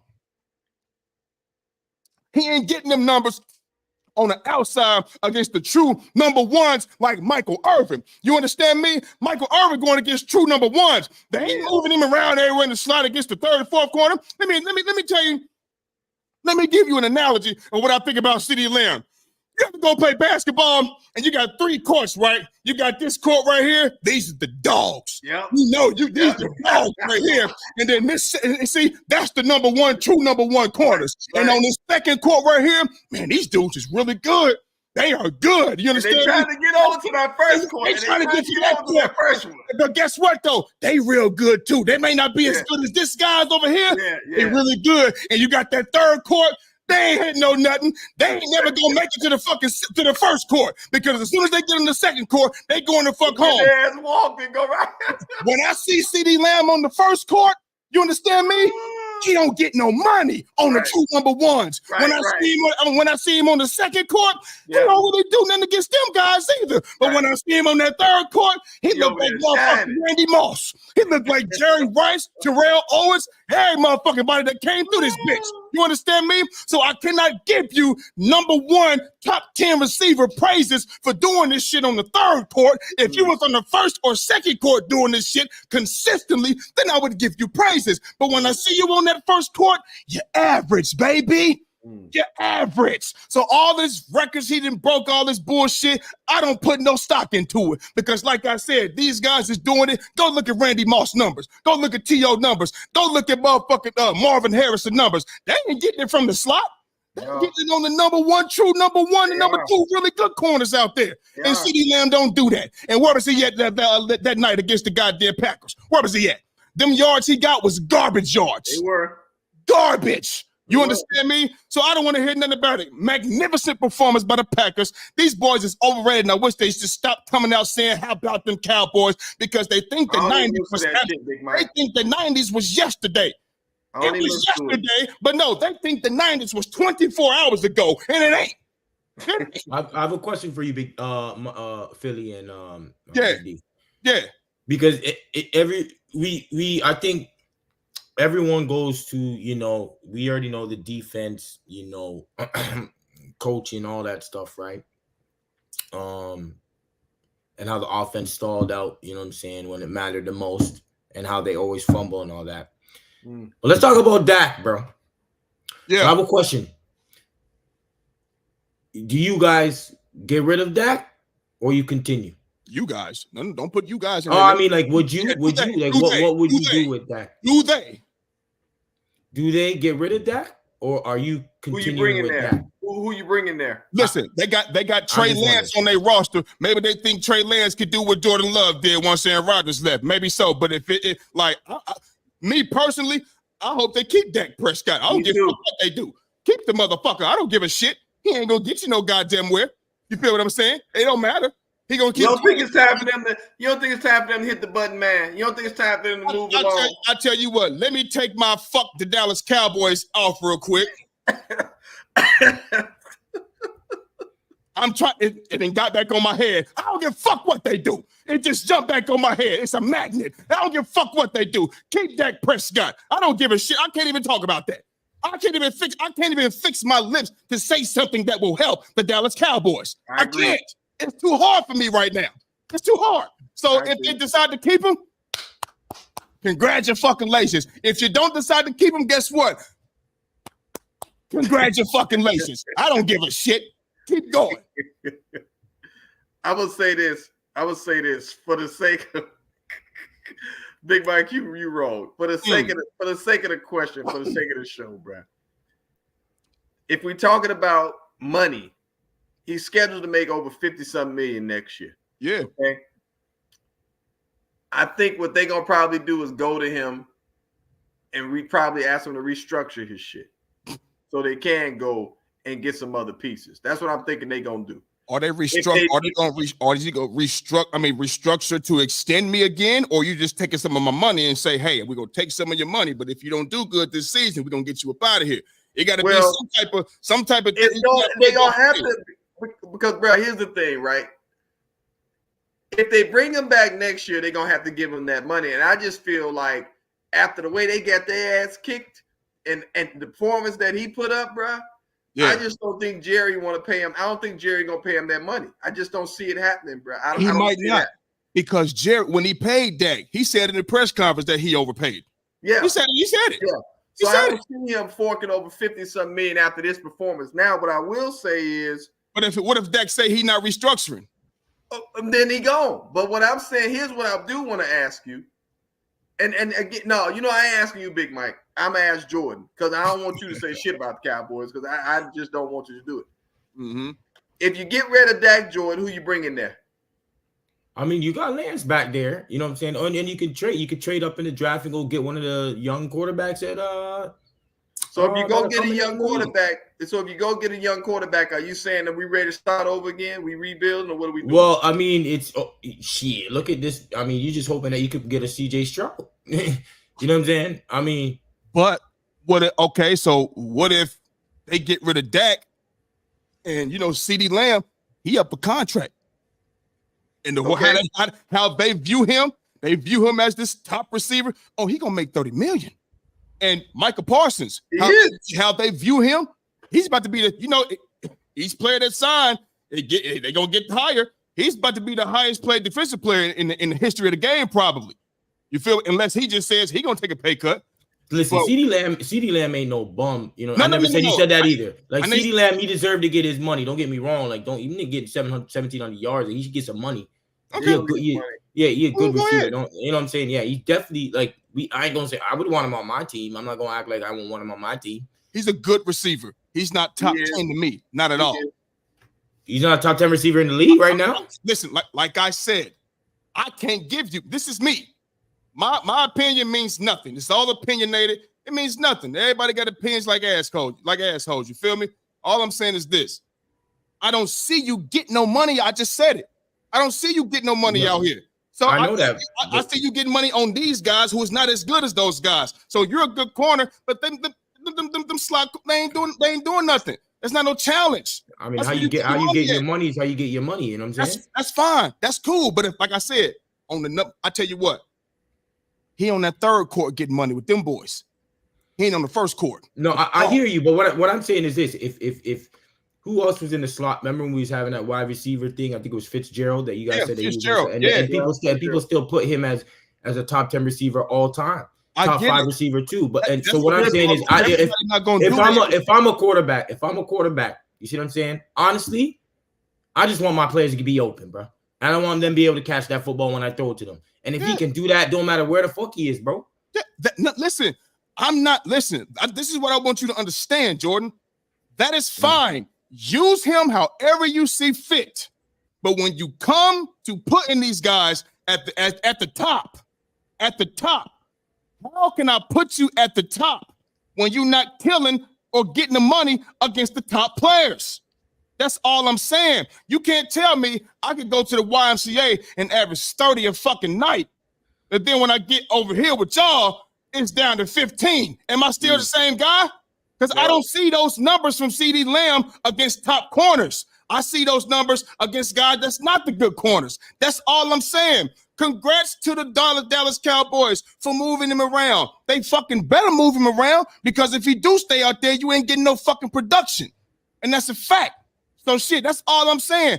Do what you got to do. Move him in the slot. Do whatever. But I can't, if that's where you, like we were talking about, who looked that up and said Larry Fitzgerald was in the slot 75% of the time. That's what we did. We looked it up. Okay, so Big D, if that's the case, and that's true, 75%, you was against the guys that was not really that good.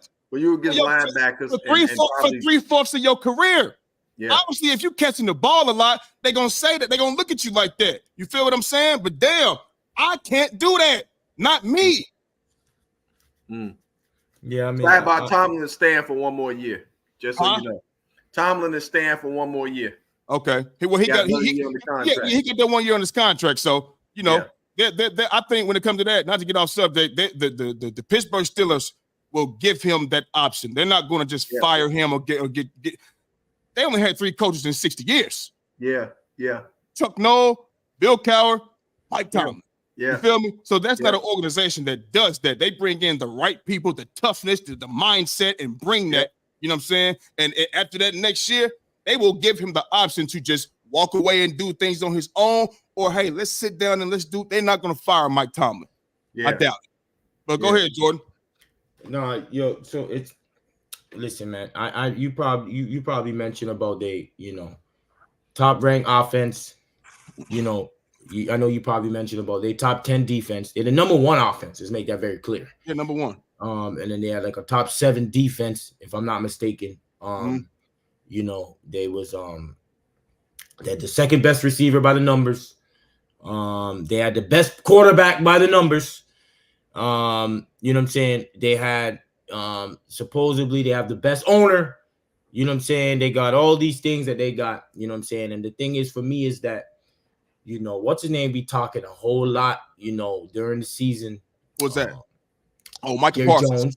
And Parsons. Both. Yeah, for sure. He got his podcast, Michael Parsons and Jerry Jones. Yeah, both. And I don't mind you having a podcast, but if you're having a podcast talking shit about San Francisco and all this business and you can't even get out the first round, now niggas, you have to be able to get that heat. If you're able to talk it, you better be able to receive it. I wondered did he do that podcast after they lost. I don't know. I mean, I don't mind finding out. I don't follow it. You know what I mean? I'm gonna have to find out. But all that to say, bro, I'm watching this game, brother, and I see players, bro. My grandma could have been catching these balls, bro. Dudes was wide the fuck open, bro. Oh, man. I couldn't believe it, bro. Oh, man. Like, how many? Sorry for swearing. I'm cussing. My bad. Stay with me. So it's like, why and how this top-ranked defense against a rookie quarterback right? A first-year starter. A first-year starter. Yeah, first-year starter, damn near rookie. Yep. How is it that these players are wide open and this dude was staying in the pocket? He had time. He was in the pocket. Oh, dude, that line was serious. Oh, we wouldn't get no pressure. Taking pictures. See what I'm saying? And dudes was just so open. I was like, bro, like, where is this defense that we talking about? Where is this defense that we talking about? You see what I'm saying? Like, it was unbelievable. And then I go on to the offensive side, and it's like, yo, Dak MVP, this, that, the regular season. Let me separate that from this. Right? I don't know how many, like, bro, bad throws. Like, it's like he was nervous, bro. It's the playoffs, man. You know what I'm saying? And it's like, I don't mind you can lose and all that, but this right here, I think has to be one of the worst playoff performances from a Dallas Cowboys team, bro. You know what I'm saying? It's the worst in history. Worst in history. Yeah, and if we're gonna put everything on quarterbacks, then he has to be up there because he looked nervous, man. Yes, and he was throwing that shit to the other team, bro. Yes, you know what I'm saying? Pick six. Listen, he could have had 4 interceptions. 4. Campbell, he dropped one in the end zone. He dropped one. Yeah, and then the other one, it was on a free play. You know, it was offsides. You know what I mean? But so it's a free play. He had a man open in the end zone, bro. That was almost an interception, even though it would have came back. You know what I'm saying? But he was trying to get the ball there. He was open. He thought he was open. The man came down and he just dropped the ball. So let me say 3 interceptions because that would have came back. But go ahead, keep going. So it's like, so I can say Dak is a problem, or Dak is like, I don't know, like he just be having these horrible games and they be collapsing when it comes to the playoffs. But we also got to put on the coach. You know what I'm saying? Because it just seemed like they got. Pardon? The defensive coordinator too. It was out-coached. Very out-coached. It was out-coached. Their defense looked like ours. Yeah. Yes. They was out-coached. When you have players, bro, more open than a grandma's pussy, brother. I do not understand. No, hold on now. I do not understand. This nigga is wild, bro. What you doing? How about just more open than an open door, bro? Open door, bro? Like, what the hell are you doing, man? Listen, what is you doing, man? That means, man, what are you doing? What are you doing? This nigga crazy. Man. It don't make no sense. That means you're getting out. That means you're getting out schemed, bro. Yes. You know what I'm saying? Yes. That means you're getting out schemed. So that's got to be an issue, a top issue right there.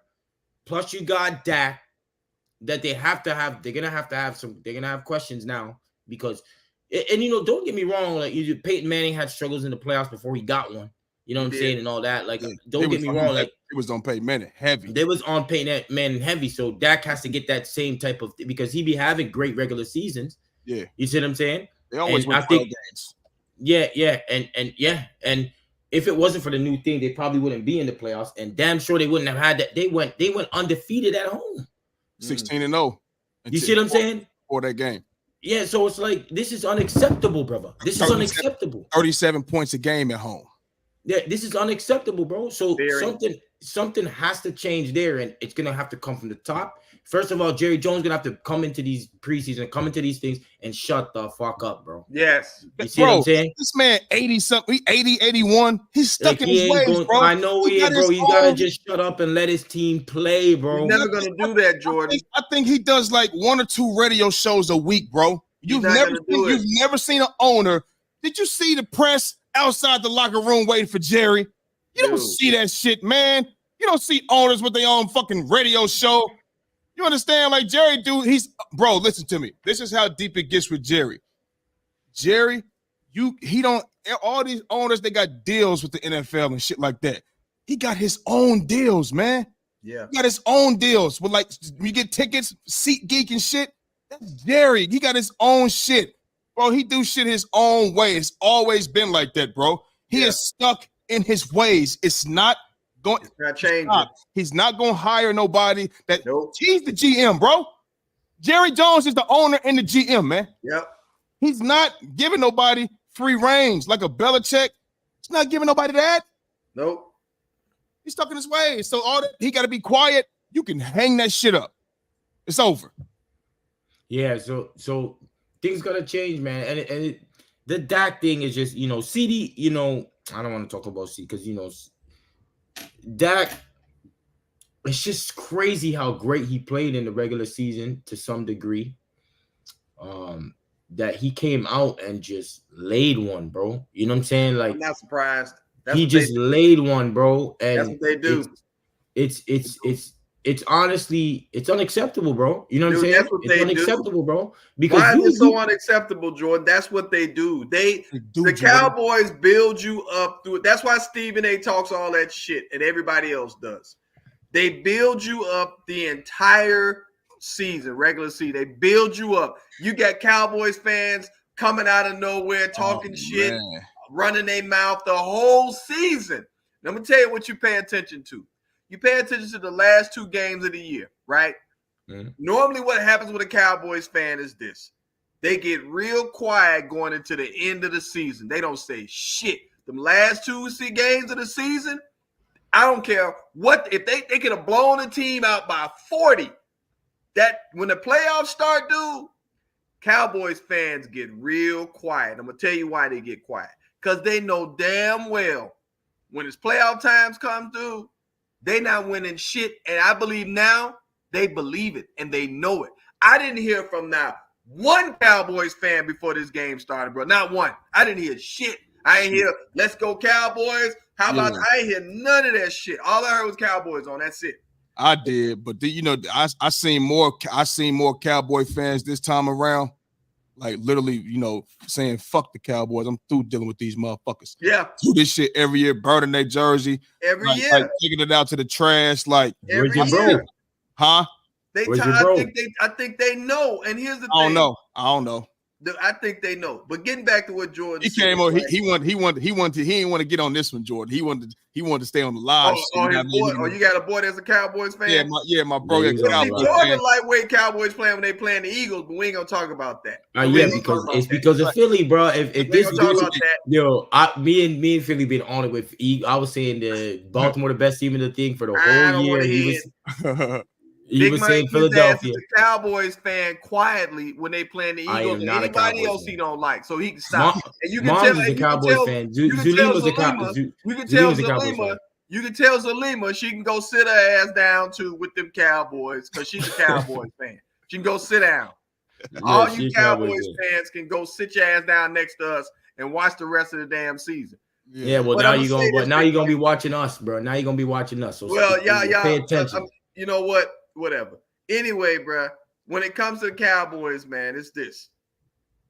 And I know, Big Mike, you don't want to join. You don't want to talk about them. But I'm gonna say this: they need to decide 2 things. Are you running it back with McCarthy and Dak? Are you running it back? And are you gonna keep that damn defensive coordinator? Because Dan Quinn getting head coaching offers. Truthfully, that secondary wasn't all that. Ever since old boy went down, what's his name? Diggs. Trayvon Diggs. When Trayvon Diggs went down, bro, that secondary ain't always been. Even though the Bland stepped up, Bland stepped up. Yeah, but Trayvon Diggs be getting cooked too. He does. But truthfully, that secondary wasn't all that good anyway this year. Anyway, they really were. They were not all that damn good. They were not. I know they was top 5, top 6 in defense. I don't want him. Top 5, top 6. Yeah, maybe. Yeah. But they were not all that damn good, bro. So I don't give a fuck what they do, but they need to make a decision as far as McCarthy and Dak. It's gonna be somebody that Jerry can, it's not stern and wants to have some control. It's gonna be somebody Jerry can, I tell you who ain't going there is Belichick. I bet you he ain't going there. Yeah, he had an interview with the Falcons already. That's about to go down. Yeah, that could definitely be Belichick ain't going nowhere. He ain't about to be doing a bunch of traveling. Belichick gonna go to wherever he want to go. You feel me? So, I mean, hey, so look, I mean, you done with that, Jordan? Yeah. So honestly, just to how impressive that performance was is amazing. It was a great performance. You know what I'm saying? And it shout out to Jordan. It didn't surprise me about Dallas because Dallas be laying eggs constantly, and we called this from the beginning of the season. We said all the time they're gonna do this, and when they get to the playoffs, they're gonna lose. So we called it. I know it's easy for us to call. I mean, whatever, but we basically said that they're gonna lay this egg, but it was just it only was surprising how bad the egg was, right? Like, you know what I'm saying? Because they can lose a game, but losing it like that is ridiculous. You see what I'm saying? And that kind of surprised me. You know what I'm saying? Being the worst loss in Cowboys history. You know what I'm saying? And yeah. It's real talk. Jerry Jones, Dak Prescott, Parsons, whoever it is. You know, shout out to y'all. You know what I'm saying? It was a great season and everything. You can't win them all. You know what I mean? And I'm not batting y'all up or nothing like that. Shout y'all out. But you just talking this shit because y'all still in. All right, man. So moving on. The Houston Texans obliterate the Cleveland Browns 45-14. Watch that one. CJ Stroud's playoff debut. Man, that boy was immaculate. What are your thoughts? What are your thoughts on that game, and how far can CJ take the Texans in the playoffs? First of all, they need to pay attention to Nico Collins. That boy, that Nico Collins is a beast. Okay. Yeah. I'm gonna say it like this, bro. The thing that I respect about this dude, bro. Now against man coverage, he ain't shit. Now he's not all that great against man coverage. Okay. What I will say about this kid, bro, he can make all the throws. He's tough. He doesn't run as much as I would have thought. He stands back there and he slings that ball, bro. Yeah. The offensive coordinator definitely has found out what his skill set is, and that offense is fine-tuned, bro. Like, they have a young, fast, up-tempo offense, bro, with the run game. The run game. You know what I mean? So, shout out to them, bro. Give DeMeco Ryans credit. First-year head coach. Yeah. Doing his thing. Got them boys believing. Shout out to DeMeco Ryans. You know, shout out to DeMeco Ryans, bro. Like, ex-Philadelphia Eagle.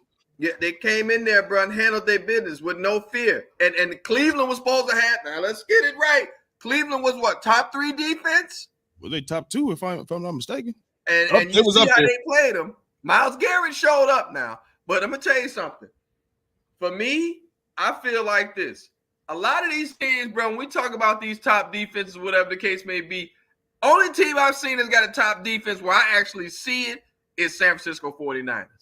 You see that defense. The Ravens? No, the San Francisco 49ers. What? Man, bro, the Ravens, that defense Ravens secondary is decent. Ravens secondary is decent. No, the Ravens secondary is decent. The Ravens defense is leading this franchise, bro. That secondary is decent, Big Mike. That secondary is decent. So wait a minute. They go into San Francisco and do what they did to the Niners. Obliteration. 33-12. I mean, it was 33-19, but you know, I'm looking at that was garbage time. When everybody sat down, it's 33-12. 21-0, if you was on Madden, you'd be off the sticks. You feel me? That's true. It was the way that they dominated. And then they go out there and 56-19. What you mean? Zone coverage speed. They got big time speed. Man or zone. Todd Monken, that ex-Georgia defensive coordinator, back-to-back national champions. Zone coverage. He's a dog at calling plays defensively. Zone coverage. Oh, man, come on. Don't do that. A lot of zone coverage there. Look it up. A lot of zone coverage there in Baltimore there. Listen, go ahead. Zone or man, whatever they're doing, they are elite. They are elite on defense. That's a fact. Okay. You don't agree? That's I ain't saying nothing. Go ahead. All right. So I said what I had to say about the game. I said what I had to say about him. Go ahead. Okay. So my thoughts on this game is CJ Stroud is fucking amazing. You know what I mean? He's amazing. This man, what was he? 16 of 21. 21 passes. He missed 5. And I think he had a couple drops. You understand? 274 yards and 3 touchdowns and no turnovers. 21 passes. 274. That's 13 yards a catch. or I'm sorry, 13 yards, per throw. Yeah. That means every time he throw the ball, it's first down. Yeah. First down. Yeah. First down. And they got weapons out here. And they also missing. They Nico Collins is like that. Nico Collins is like that, bro. Brevin Jordan, he had a nice run. I'm not saying I've seen him all year doing this type of stuff, you know what I mean? But he had a nice run, a catch and run yesterday. They got John Mechie, Dalton Schultz, you know what I mean? He's short-handed, and they missing Tank Dell. If they had Tank Dell, he's a super deep threat. Yeah. Deep threat. It'll be a real problem. You feel me? Yeah. Listen, man, the D'Amico Ryans came in here and changed this thing around, man. He did. Obviously, the quarterback is playing exceptionally well. They got great play calling. D'Amico Ryans is defensive minded anyway. Yep. He's defensive minded. He was a middle linebacker. He understands and knows the game. Yep. In and inside and out. Played in Philly, and he played. You know what I mean? In Houston for 6 seasons. He played in Houston? Yeah, he played in Houston for 6 seasons. You feel what I'm saying? So he knows and understands the game of football. And he got them boys flying around on defense. You understand what I'm saying? And I'm not sitting here saying they just a lock up defense, but it's just they got them where they supposed to be. You feel me? It's like he understands the game plan. He come up with the game plan to get it done. You feel what I'm saying? Nobody expected the Houston to be where they are right now. You feel me? From the beginning of the season, nobody expected that. And how far can CJ Stroud take them in the playoffs? I mean, it's gonna be a collective team effort, because they got Baltimore next week. You know what I mean? That's a big time team. That defense is phenomenal. You feel me? So this is gonna be a bigger test for him. You know what I mean? Because if I'm not mistaken, I think and let's not forget that Joe Flacco basically he threw the game away too. He did. You know what I mean? He did two pick sixes. His age showed up. On back-to-back drives, 2 pick sixes. You feel me? But I mean, it's gonna be a tough test for the Baltimore. I mean, not Baltimore, but for the Houston Texans. They young. I think next week. I said this week it was one and done. I was wrong. I think next week it'll probably be over. You know what I mean? The Ravens is on another level. You know what I mean? Than the Texans. Let's not keep saying that. Saying that. So the Ravens is not. I'm not saying they're not, but let's not already. We'll make those predictions later. Then don't worry. So if you think that it's not, then make it Houston. It's gonna be a good game. I think it's gonna be a good game. We heard that about the Cowboys. They was on another level too. Right. You're absolutely right. You're absolutely right. You know what I mean? But listen, I can say that. Next week is going to be a huge test, but I think they're up for the challenge. You know what I mean? And it could very well be their last game. You know what I'm saying? But and they could come out here and get a dub. Who knows? That's just we'll wait and see. But the performance is spectacular, and and it is what it is. As long as the team stay together and they come out and play the way they play, I know every game is different, but the Browns are the top defense too. You know what I'm saying? So hey. Anything can happen, man. I think maybe after next week, and it could change. Let me sleep on it, but for right now, I think it'll be over next week. Yeah, CJ, that Houston team did well against the Cleveland. You know what I'm saying? Cleveland was definitely a team I didn't want to see because Cleveland's defense was great. That day, though, he was flat out balling. He was standing in that pocket, waiting for the last minute and hitting that shit. And he was getting hit some of the times on those last second throws. But he was in there, sitting there, slinging it. The receivers was catching balls. Their running back was doing well. I think it's Montgomery, is it? If I'm not mistaken. No. Singletary. Devin Singletary. Yeah, Singletary was balling out. Yeah, he was balling out. You know what I'm saying? I think he had 13 carries, 6 yards. That's five a carry. Yep. So that's good. If you're getting good yardage on first downs, it makes you be able to play with it on second down. That was great. And what's impressive for me is Baja. Shout out to Baja. You know what I'm saying? Baja's an Ohio State guy. You know what I'm saying? Okay. And Ohio State quarterback. Right. He is.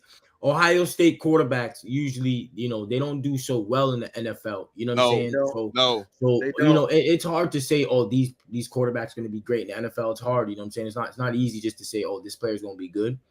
I think people, luck when they say, this guy's, they don't know. You know what I'm saying? So, CJ, to come out and be, one of those Ohio State quarterbacks and to straight out be balling. You know what I'm saying? Yeah. I think Houston's got a good one there, with a coach and quarterback. You know what I'm saying? You have a good remedy at least. You know what I'm saying? So that's something good. He's flat out balling in that game. And everyone was balling that game. Let's just not talk about him, right? No. Defensively, they were solid. Yeah, and pick sixes was great. Yeah, this pick sixes was great. You know what I'm saying? It definitely. Let's be honest.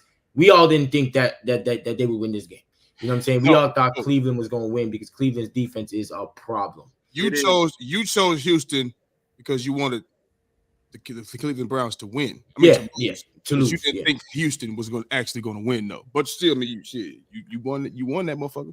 Yeah, for sure. But I would not want to see. I don't want to see like CJ's balling, but I don't know. So wait, let me just quickly answer what the Texans. How far do I think he could take them? Clearly, I'm a Baltimore guy, but I'm going to be honest. I just don't think Houston's going to have enough to beat us. You know what I'm saying? Like, our defense is flying crazy right now. You know what I'm saying? Smith out there, Humphreys out there. We flat out balling, Queens out there. You know what I'm saying? We all over the fucking place. Yeah, you heard me. We getting after the quarterback. You know what I'm saying? Yeah, we getting after the quarterback. I think we had the most sacks in the league, if not one or two. We flat out getting after them. You know what I'm saying? So it's not like CJ gonna be back there, staying there all day with T and looking at his clock and then throwing the ball. No, it ain't like that now. We getting after the quarterback. Then we have the best quarterback in the league as well. That's a quarterback. Let me make not the best quarterback in the league. We have the best quarterback in the league right now. We have the MVP of the league right now. He ain't quarterbacky. Okay, he ain't quarterbacky. BC, man. Keep going. You know what I'm saying? He ain't quarterbacky.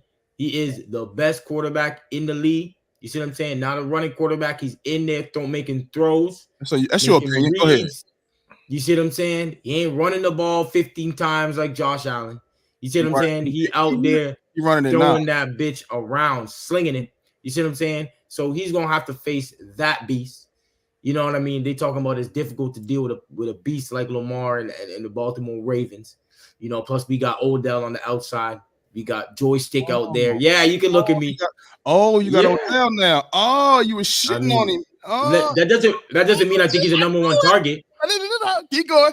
Keep going. Now, let me make this. Let me you know what? Hold on. Let me make this very clear. No, motherfucker. What do you mean? I don't understand. What's the problem? It's okay. I'm not going back into that. Is he done, man? Is he done? I think he's done. Nah, I have to get the charger. Hold on. Huh? Can we move on? No. Yeah. So CJ's gonna be out next round. It was good. You know what I'm saying? If he does make it, then he has a chance probably to be the best rookie, best rookie quarterback ever. Yeah, ever. You know what I'm saying? Because they also talking about who else was there. Was it Ben Roethlisberger, if I'm not mistaken? Fuck out of here. Big Ben had a good season that year. Then we went all the way to the AFC Championship, and they lost. Okay. You know what I'm saying? And you know what I'm saying? Who else had a good one as well? There's a few other of them. Andrew, is it Luck? Got a good one. Cam Newton. But yeah, so I think he's gonna be out next round.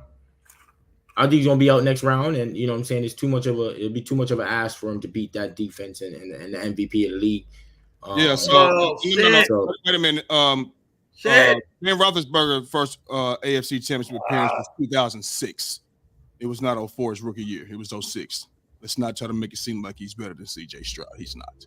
So what was his rookie thing then? So as a rookie, where'd he go? It wasn't to the AFC. You said AFC Championship game. So where'd he go then? Huh? So where'd he go? I don't know, bro. I just looked at what you said. You feel me? I don't know. You know what I mean? What you mean you don't know? Well, you better go in there and get in there even more then.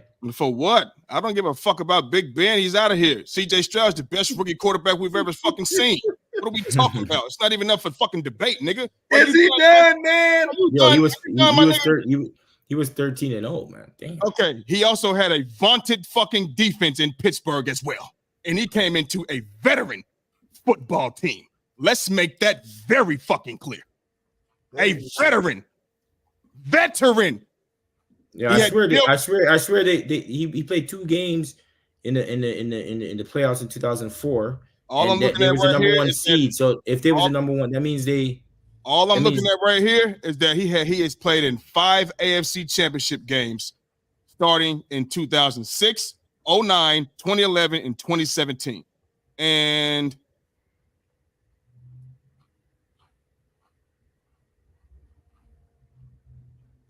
starting, so no, 05, 06, and then 09, 11, and 17. You feel me? So, I mean, he's not better than CJ Stroud, bro, at all whatsoever. He came into a veteran football team. Jerome Bettis, Larry Foote. They did go to the conference championship. They played New England. Yeah, so they played New England. Cool. They played New England. And they lost to New England. All right, cool. But nigga, we lost him for a minute. We lost him. But anyway, man. Yeah, that ain't the Texans out there. He nigga came to the motherfucking Steelers. This is way more impressive. That team is led defensively. This team is led by CJ fucking Stroud. It is. And that's a fact. So we're gonna go ahead and move on. He'll come back in here, man. He'll come back in. He can go away. The Kansas City Chiefs. They move on past the Dolphins 26-7. And listen, I came out here and I think we all probably agreed. You know what I mean? Let me see. Jordan picked Miami. And I picked Kansas City. You feel me? I said the Chiefs had 0 chance and 0 degree temperature. And then come to find out it was really -9, which makes it, they say it was really felt like -27 degrees. Right. You feel me? Ain't no Florida team going up to Kansas City in January when it's cold, getting a victory. It's not gonna happen. So 0-4 in cold weather games, you know that. Yes, you understand me? Or was it like under 40 degrees or some two under 40 degrees or some shit like that? You feel me? So I knew they weren't about to do nothing. You know what I mean? But the question is, are the Chiefs ready for a Super Bowl run? Hey, man. Until they're beat, they always are, bro. Like, you still get Andy Reid and Patrick Mahomes back there, man. Like, what can you do? Pacheco played, you know what I mean? Yep. And they look good, bro. They look good. They ran the ball well. Patrick Mahomes was slinging that bitch, bro. Kelsey showed up, you know what I mean? Like, they until they're defeated, until they're dethroned, bro, they there. There's nothing you can do about that. You know what I mean? Like, Patrick Mahomes, Tom Brady got out of the damn AFC because of that. Because of that dude. He knew he was not going to it wasn't because of that. It wasn't because of that. It wasn't because of that. He didn't leave the AFC because of that. His best opportunity, it wasn't no opportunities over in the AFC. They had that guy. You know, he seen what they was working with down in Tampa Bay, but it wasn't because of Pat Mahomes. Dude, he knew he wasn't gonna win no other championship in the AFC, bro. He knew that.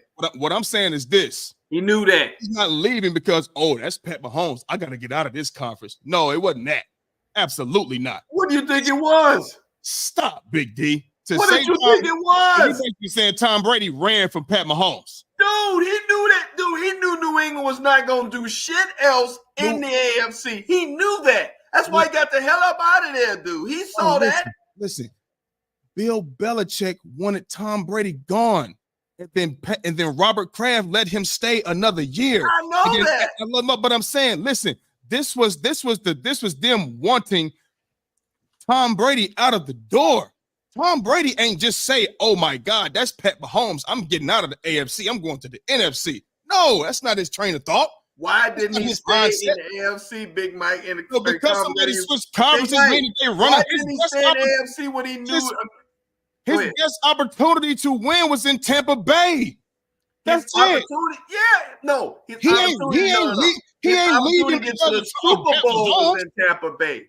He was not going to stay in that AFC, bro. He knew that there was a new kid on the block. Okay, Big D. Who was Tom Brady going to go to in the AFC? Who was they going to go to? Let me know. Baltimore. No, he wasn't going there. Cleveland? You thought he was going to Cleveland, dog? Hold on now. You talking about teams. Cleveland was ready at that Cleveland? time. Ain't nobody in Cleveland at that time. Cleveland had receivers. Cleveland had a run game, and they still had that defense. I'm talking about teams who were ready. No, they didn't. I'm talking about teams that were ready. No, they didn't, bro. Yes, during that time, yes, they did. Big Mike, yes, they did. Look at that team. What time? I'm Nick gonna have Chubb to. was still there, right? Who? Was Nick Chubb there? When was this? Who? Was Who? Nick Chubb still there? Was Nick Chubb even drafted yet in 2019, 2020, 2019? Okay, you might be right. Amari Cooper was still in Dallas. You're right. He was in Dallas. He wasn't going to no damn Cleveland, bro. No. There was no listen, bro. Listen, before you even try to think, I'm just gonna stop you right there. There was no other teams in the AFC that Tom Brady was gonna be able to go to, bro. There were none. That's a fact. There were none. You look at the squad they had in Tampa Bay. They got a Mike Evans. They got a Chris Godwin. And then when he got there, they got a decent O-line. And then he was able to get Gronk there, AB there. That defense, you got to think.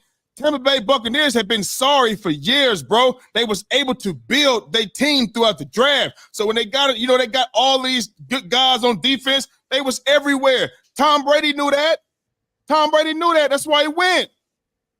He ain't just leaving the AFC because of no goddamn Pat Mahomes. Nigga, that's dope, man. He ain't running from nobody. He just, come on now. He ain't going. You got to think. He's not going against Pat Mahomes. Not. He going against the Chiefs defense. Period. You feel what I'm saying? I hear you.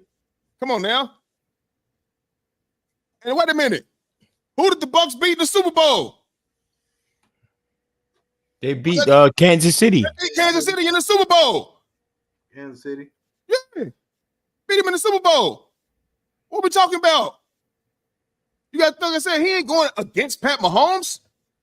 So it's the same situation. Even if he was still in the AFC, he ain't going against Pat Mahomes. He going against the Kansas City Chiefs defense. And Pat Mahomes is going against whatever team he's on, which was the Buccaneers defense. It's never quarterback, first quarterback. And the Saints defense back then wasn't even all that. Okay, Pat Mahomes. Chiefs, yeah, back then it was not like the Chiefs defense was all that good. They was not known for that, but it's like in the playoffs, they would just turn it up. The Chiefs defense would turn it up in the playoffs. You feel me? They wasn't just, this vaunted defense throughout the whole season long, bro. So yeah, like come on now, like Tom Brady, yeah, for sure. But are they ready for a Super Bowl run? Hey man, I don't count them out. I'm not counting Pat Mahomes out. I'm not. I'm just not. I'm not counting them out. They can go anywhere and win. They got Andy Reid. You know what I'm saying? They got Steve Spagnuolo calling the plays on defense. The one thing I like about Andy Reid, man, is that he can make adjustments, bro. You know what I mean? He can make them adjustments, you feel me? And now we've seen them throughout the season. They miss Eric Bieniemy as well. They miss Eric Bieniemy a lot.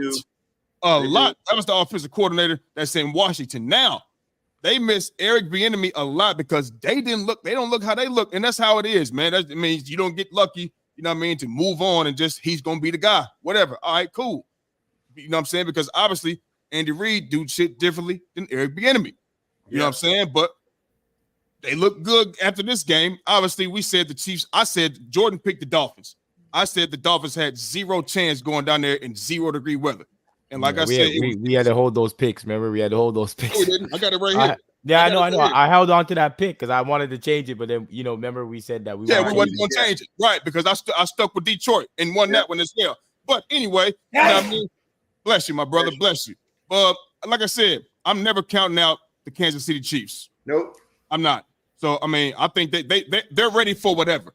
Now, whether they go get it done or not, that's yet to be seen. But they are ready for whatever obstacle come their way because they've been in the 5 straight AFC Championship games. Yeah, been in 3 Super Bowls and won 2 of them. Battle tested to the core, man. Yeah. You know what I'm saying? They may not be as good. They're not as good as they once was. It looked different now. All right, cool. So it's gonna be different. But shit, now they got to go into next week and then the week after that or the week after that and get it right the best way that they can. You know what I'm saying? So shit, but they ready for whatever though.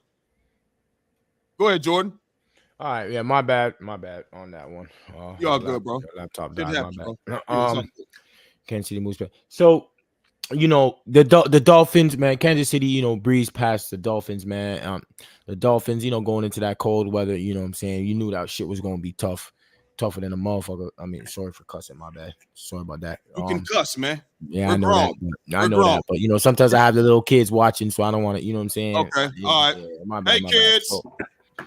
Jordan cusses. Damn it. Fuck. Think they don't know your ass cuss? They cussing too, nigga. They doing all the cussing that we doing. They saying everything we saying. What you mean? Talking about sorry, nigga. They saying as soon as we say, all right, kids, go to break. Come on, man. All right, relax. All right, calm down. No, I'm not calming down. No, Yeah, I'm not. They get calm. Yo. You know what generation you in, boy? Oh, come on. This is the generation where they scared to cuss no more. And we used to be scared to cuss growing up. We didn't want nobody to hear it. You know what I'm saying? With parents around, the older folks around, they don't give a damn no more. They sure don't. Go ahead, though, bro. All right, so yeah, you know, you knew it was you knew it was gonna be a tough outing for the Dolphins for sure. You know what I'm saying? They definitely couldn't move. They couldn't really move the ball, man. And this offense that was supposed to be, you know, like this exploding offense. Listen, man, I got questions for Tua, man. Straight up and down, bro. You got questions. You should already know that. What's questions? Yeah, I have questions, bro. I have questions. What I mean, questions this do you have, Jordan? Is going to stamp it. This is going to stamp it. Bro. Okay. This is going to stamp it, bro. And then let me tell you something, Tyreek. You had some blasphemy ass bullshit that you said long time ago about, oh, what's his name's more accurate than Pat Mahomes, and you'd rather have. Listen, man, you're gonna have to go back from your fucking words, bro. I'm gonna tell you that straight up, bro. Because that's some bullshit. He didn't believe that, bro. You see, honestly, I'd rather him just told the damn truth, bro. I mean, like, no, you know George, you can't. He's not gonna do that. You know why? Because that's him trying to instill confidence in Tua, bro. That's all that. That's all that is, bro. Maybe you can do that without saying some. That is a straight lie, bro. But if listen, bro, they asked him a question. If I'm not mistaken, they asked him a question. He's gonna say that. What else he supposed to say? Nah, he way more. He's not gonna say that. You bro. can just be like, you could be like, listen, man, that's an MVP of the league. You know, he's one of the best players, if not one of the best quarterbacks of all time. Tua, he's on the path to that. Whatever. You could say some bullshit, bro. You know what I'm saying? Like, I've been there. I've done those interviews. What you're saying, but everybody's not the same. Everybody in the world is different, Jordan. I hear you, but now look at him. Now look at him. Yeah, we seen you get that 1,700, but now look at him. Yeah, going in the playoffs can't do shit, bro. Every time, Miami Dolphins. It ain't his fault. Tyreek carried that whole damn organization. They wouldn't be here without number 10. I mean, and listen, okay, and that's what it's just gonna be. He went to Miami for the weather. Yeah. If you telling me who is my quarterback for my next 4 years, motherfucker, I'm not. Come on now. Come on, dog. Yeah, you're going to be Patrick Mahomes. You ain't had a 65, 70-yard bomb since you left. If I can't remember. Maybe I'm missing. No, he had some bombs. He had some bombs. No. What I'm talking about is this. That 65-yard, that ball that traveled 65 yards through the air, and then he caught it. I'm not talking about, he threw the ball 30 yards and 40 yards, and he took that motherfucker to the house. I'm talking about them super deep balls when he got the man beat 50, 60 yards downfield, and Pat Mahomes just dropped it literally in the bucket. Tua don't have an arm like that. He throws saw. He don't have an arm like that. No, he doesn't. There's no way I would go to Miami. That's the equivalent. Him going to Miami for the weather and with that quarterback is the equivalent of Devontae Adams going to the fucking Raiders to be with his friend Derek Carr. And look at him. Yeah, I know, doing dumb shit. Come on, dog. Come on now, my friend. The fuck out of here, boy. I'll see you in the offseason, boy. Yeah, so like I'm with the so I'm not too sold. I wasn't sold on the Dolphins like that, to be honest with you, especially after we whooped that ass like 70 to 19 or some shit. I was never sold on them. You know what I'm saying? Like, yeah, they couldn't even beat a good team if their life depended upon it. You know what I'm saying? Until they beat Dallas, which, as you see now, wasn't a big thing anyway. So it's like, so for me to say that, are the Chiefs, on for a Super Bowl run? I think we've always said that though, Big Mike, from the time he said, if Kansas City gets in there, and that's the team that I said that, listen, if Kansas City gets in there, that's the team that I'll be like, okay, like, they can beat us because, Pat Mahomes, bro. You know what I'm saying? Pat Mahomes. Well, you just said earlier, you said you'd rather see Josh Allen. I mean, you'd rather see Pat Mahomes than Josh Allen. Yeah. But now you're saying I'm saying this is what I said from before. I'm not going back. What do you mean? What I said from before was that Pat Mahomes is the player, obviously, is the player that has done it and is he's Pat Mahomes, one of probably the best, or if not the best quarterback, one of the best quarterbacks of all time. Yeah, he's but not I'm talking about their team and how Buffalo Bills is playing now. I don't want to play them. You know what I'm saying? But the team that Mahomes is putting out right now isn't as good as the teams that it's not as good. They can't score the ball like they used to. So who would? Because earlier in the show you said you would rather play Pat Mahomes than Josh Allen. I'd rather play Kansas City than Buffalo Bills. You know what I mean, man. That's what I'm saying, though. That's what I'm saying. That's what I'm saying. I'd rather play because Kansas City can't score like that. But if it's like I already know that Pat Mahomes is that guy, you know what I'm saying? But that team, I just don't see. I'd rather if they beat Buffalo, for some reason I'd rather play Kansas City because they can't score like that. We'll talk about that tomorrow too, though. About the Mahomes and Allen matchup. We ain't even got to get to that right now, but we'll talk about that though. Yeah. So I mean, I'd rather see that, but we know that Mahomes is a playoff quarterback, and he gets wins. You know what I'm saying? It's just this one is going to be difficult. You know what I'm saying? And I don't think, honestly, if Buffalo plays well, I don't think they can keep up with Buffalo, bro. But I just hope that they do, so then we can go out there and bust their ass. And I think it's imperative that Lamar beats Mahomes. You know what I'm saying? So if he does that, then that probably will stop, people like Donovan, and Mel. Yeah, bro, but you can't look at it like that, bro. Because y'all listen, this is you know what? This is like I said, it's never quarterback versus quarterback. No, that's what they make it. I know, but in the reality of it is, bro, like this, I'm going against this D, and then we going against that D. No, I'm just saying what it is, bro. Like these people. Yeah, I just think for any quarterback, for anyone, I don't think it should ever be like they should say Brady versus Manning. No, it's not. It's not. Yeah. But so the Chiefs are ready for a Super Bowl run, though. Like I think anytime Mahomes gets in the playoffs, I think they're in for a Super Bowl run. I think everyone knew that. I don't think that's nothing new. You know what I'm saying? So it's nothing. But that Dolphins win was, I think that was, everyone kind of knew that. You know what I'm saying? Yeah. Honestly.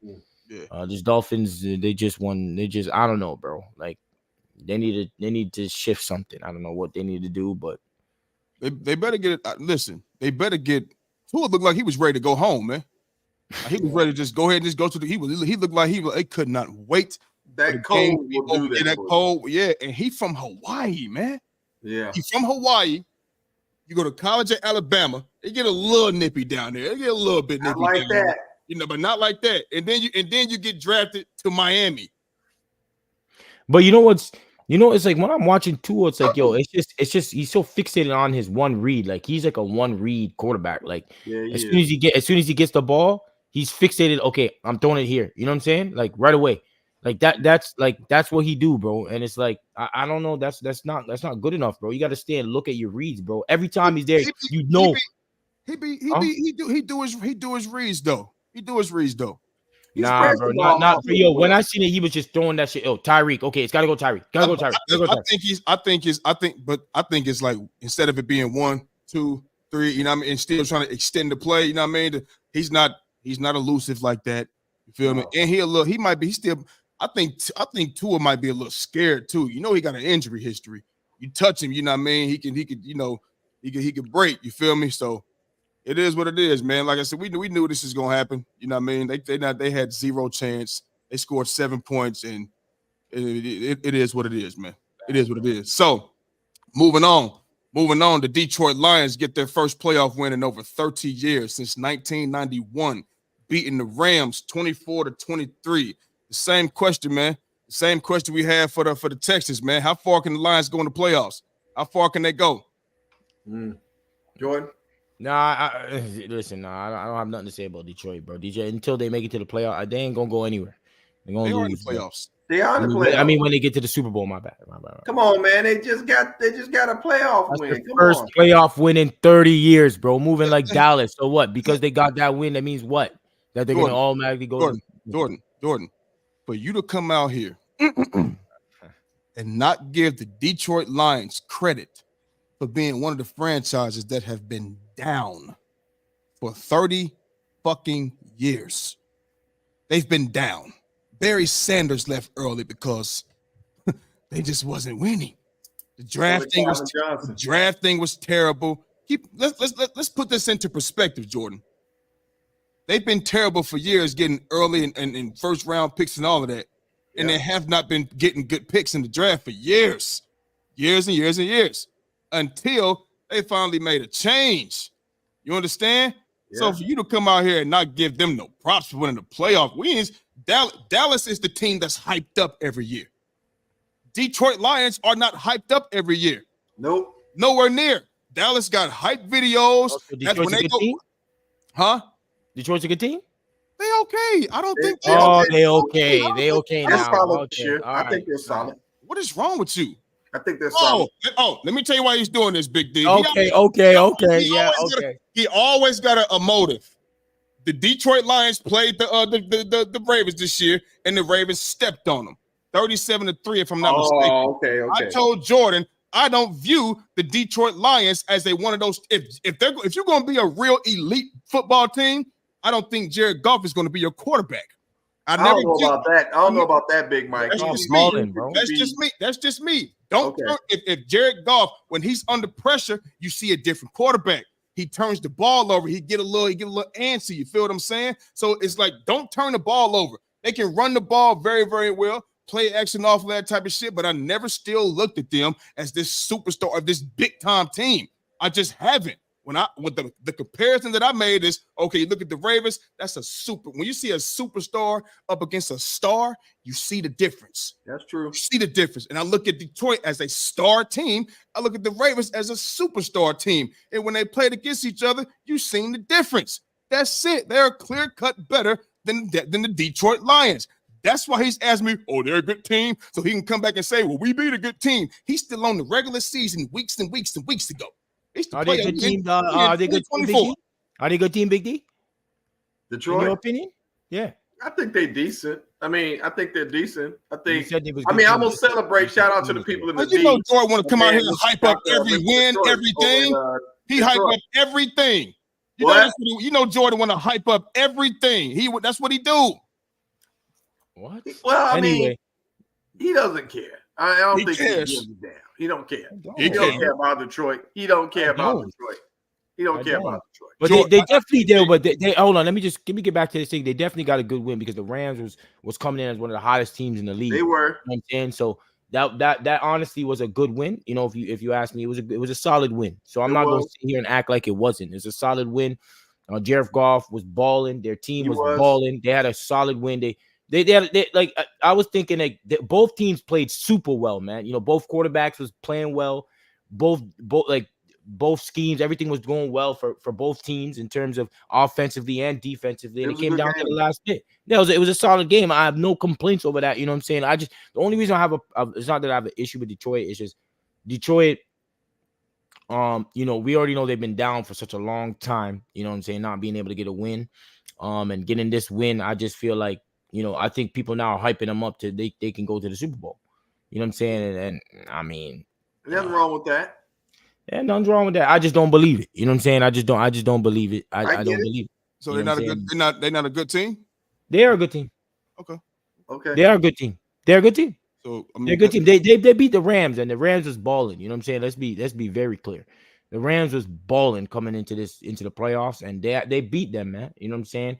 Goff played well. I know he's talking about him and his, you know, it's hard sometimes playing in even there's some other quarterbacks that struggle in that department as well. So it's not like going crazy, but Goff did, and it's not like Goff went in there and he won we went to the Super Bowl with the Rams, if I'm not mistaken. Yeah, that he went to the Super Bowl. Carried him very well. I mean, every time is defense. He still got to play well. He still got to do his thing. Von Miller and fucking Aaron Donald and Leonard Floyd, that D line that they had and that defense that they had, dog. He still had to score points. No, I get what you're saying. The defense scored points too, and they did. They ran the ball, bro. Jared Goff is a game manager, bro. He is. He's a game manager. Just don't turn the ball over. That's it. That's it, bro. That's it. And he still put some points on the board. It's not like the defense put all the points on the board. No, they did not. I'm not saying that, bro. I'm not saying that. All I'm saying is that he went to the Super Bowl already, Jared Goff. I get it. I get it. But all I'm saying is he ain't the one that's leading that motherfucking squad. if he was, I would say he so. leading this squad? I ain't got nothing against Jared Goff.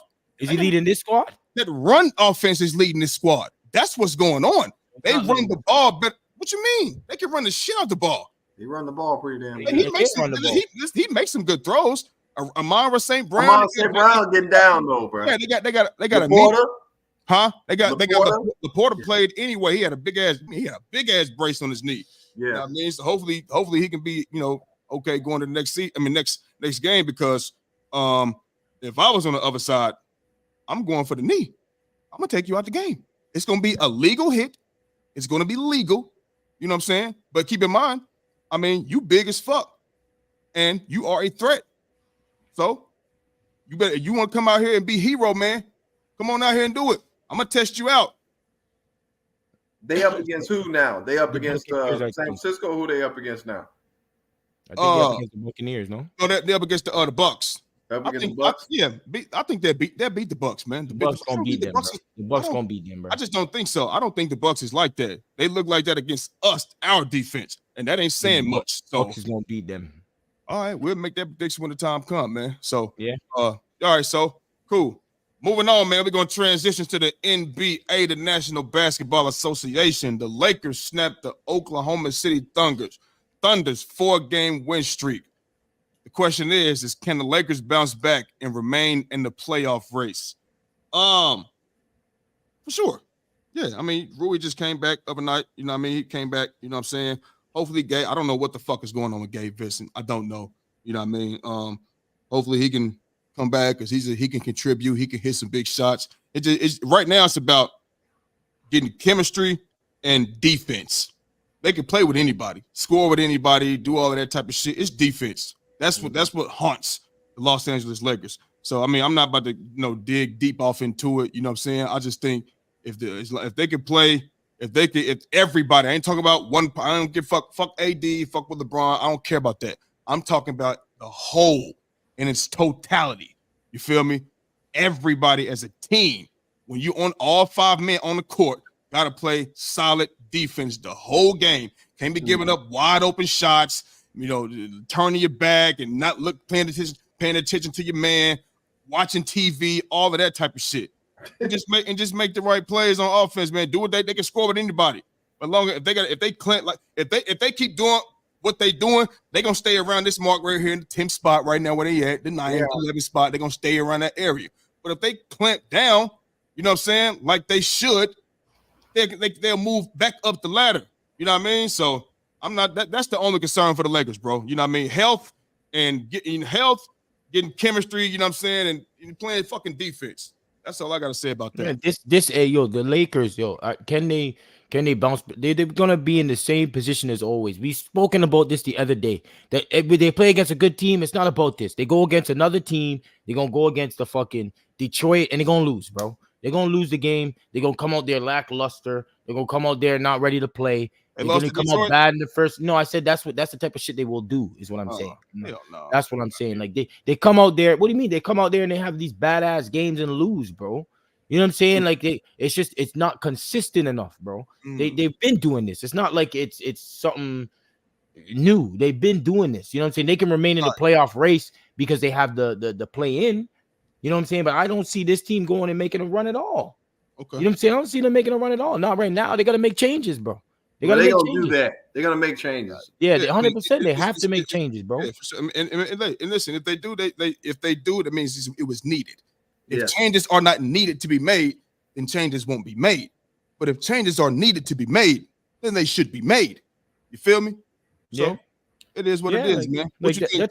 That's all I have to say about that. It's the same shit that we've been talking about the whole time, bro. It's the same thing with them. You know what I'm saying? And we've been having this discussion all the time. You know what I'm saying? So them getting a win like this, like they've done that before, and they came back and they lost to fucking the Bulls, bro. And they came back and lost to, I forget, like they had some horrible losses, especially in that road trip.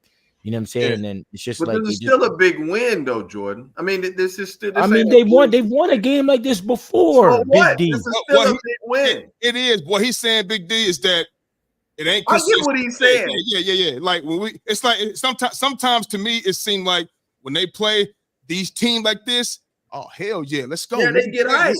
You know what I mean? But like if it's if it's a Sunday, you know, or a Monday, a Tuesday at 6:00, you know what I mean? Whatever the case may be, against the fucking whoever, the Pistons or the Wizards or whatever the case may be, man. You know what I mean? The intensity is just not there throughout the entirety of the game. You know what I mean? What do you expect from them, though? I mean, you got to understand that the Lakers are they're a big ticket item. That's a storied franchise. They're not going to get. It's too early in the season. Well, it's coming towards midseason. But truthfully, the Lakers are not going to get up for games as mediocre as the Pistons or anybody else of that. They're not. Just call it what it is. They're not going to get hyped for that, right? They're going to get hyped for OKC because they are in the Western Conference Final. The other side of it is that OKC is a young and upcoming team. Like they are, they're going to be, in my opinion. I mean, where's OKC now? I mean, number 2 in the West. Okay, so I mean, when you the number 2 team in the West, that's a measuring stick for the Lakers. That's a measuring stick. Okay, what do we need to do? What? If we measure up against them, we match up against them, and we can beat them with the roster that we have out here. Was Rui? I don't think Rui Hachimura was playing, was he? He played last night. Did he play? Okay. So now, if I'm looking at the roster versus a young, a hungry team like OKC, and we can beat them, I can identify what changes that we really think we need to make, because that's a good measuring stick. Okay, where are we falling short? Where are we lacking? Now, in my opinion, and I know y'all gonna think I'm crazy, LeBron needs to play less minutes, bro. He needs to play less minutes. Bro. Have you seen what happens when he does that? I don't care what happens, bro. Well, then you don't care about the next season. Then that's the case. Yeah, when LeBron sits down, when he's on the court, the plus minus is very good. Okay. When he off the court, it ain't good. You know why? Because everything runs through him. You're not going to be able to build confidence with these other young cats until you put them in. Darvin Ham does this. Now I'll say this. I respect Darvin Ham as a coach. But he sucks when it comes to making adjustments and making decisions. He sucks. Okay. What I'm saying is that at some point, you can't ride AD. It's like you're doing Thibodeau. It's like Thibodeau. Thibodeau rolled his horses until the damn ground until playoff time. And then by the time playoff time came around, now you got a bunch of tired dogs coming out there, and you think you're going to get the same production, but you've ran them into the ground the entire season. The Lakers have a young enough squad where they can start trusting their young players and empower them. What's happening to Austin Reeves right now? Nothing. You know why? Because nobody, it's almost like we gave him this hype, we gave him this money. But I feel like, okay, but Bron and AD back, everybody healthy.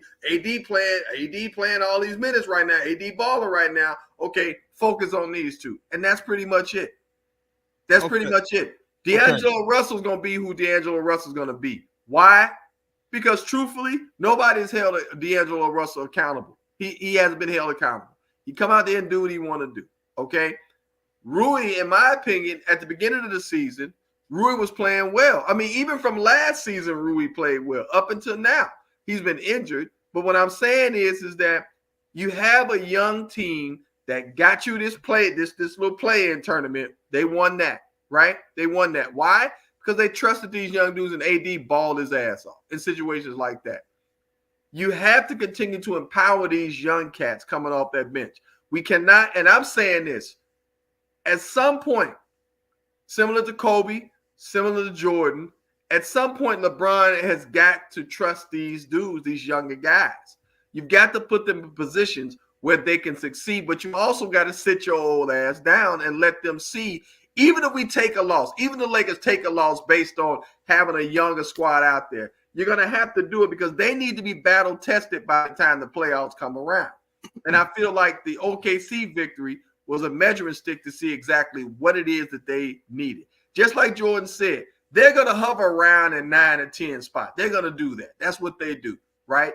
That gives them, I mean, in my opinion, I feel like they're looking around, looking at the landscape of what the West is going to be like, understanding who they can match up with, and then they'll make their move. I say Lakers normally make their move around, let's say around March, like in February, March is when the Lakers going to start make their move. Because once they see exactly what it's looking like at that point, they don't want to be sitting at the 9 or 10 spot like that. They want to be somewhere between 6th, 7th, and maybe 8th. And that way, that matchup is favorable. A 7-8 matchup is more favorable for them versus a 10 and a 1 or 10 and a 2.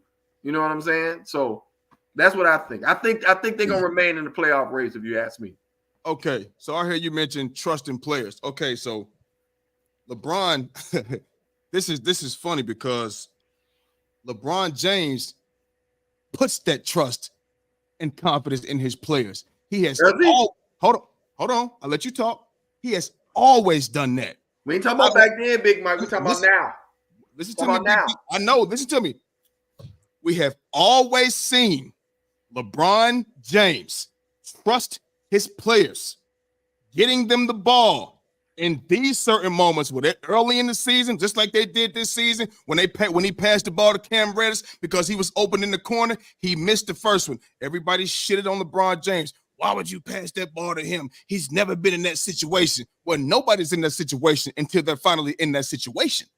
Nobody. You feel what I'm saying? So, and then when it comes to Austin Reeves, did you watch the last season? Austin Reeves had the ball in his hand a numerous amount of times in the game, early in the game and late in the game. You know what?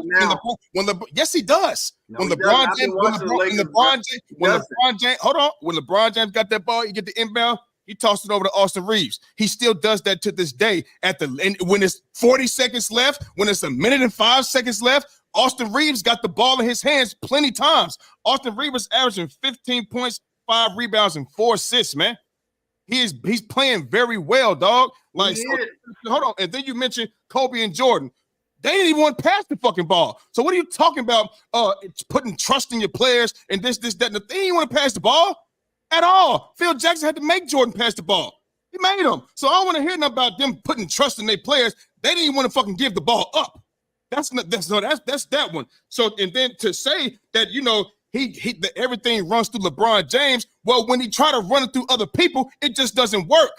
It just doesn't work like that. Because they don't have the confidence, Big Mike. They don't have the confidence. How can you sit here and say that LeBron James is not instilling confidence when he will freely give them the ball during the game and allow them to do what they need to do? Because later on in the season, you're going to be needed. Whether it's play, I don't need to have the ball 100% of the time. It's going to come a time where I'm going to have to kick it to you.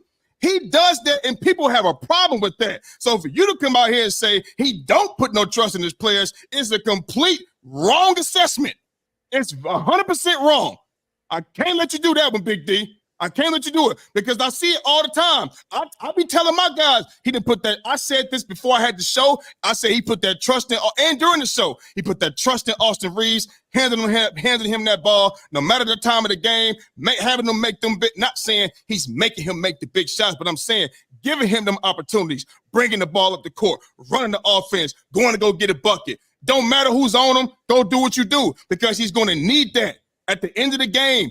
All of it, he need all the reps he can. He does this. He's going to get his players involved. When LeBron James passes you the ball and will continue to pass you the ball, that's instilling confidence. Now, whether they make the shot or not, that's on them. Every confident player is not going to make every shot.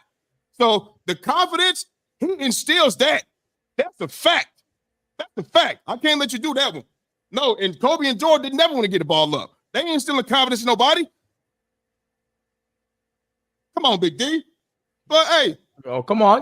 Counter back, Big D. Counter back now. Also, all I'm saying is if they clamp down on defense, you know what I'm saying? It is what it is. They can move up higher than what they are. But if they don't turn it up, they're gonna hover around where they at right now. 10th, 11th, then back to 10th, 9th, 8th, then back to 10th, 9th, 10th, 11th, shit like that. And they can't do that. They can't do that. But the confidence part, hell no.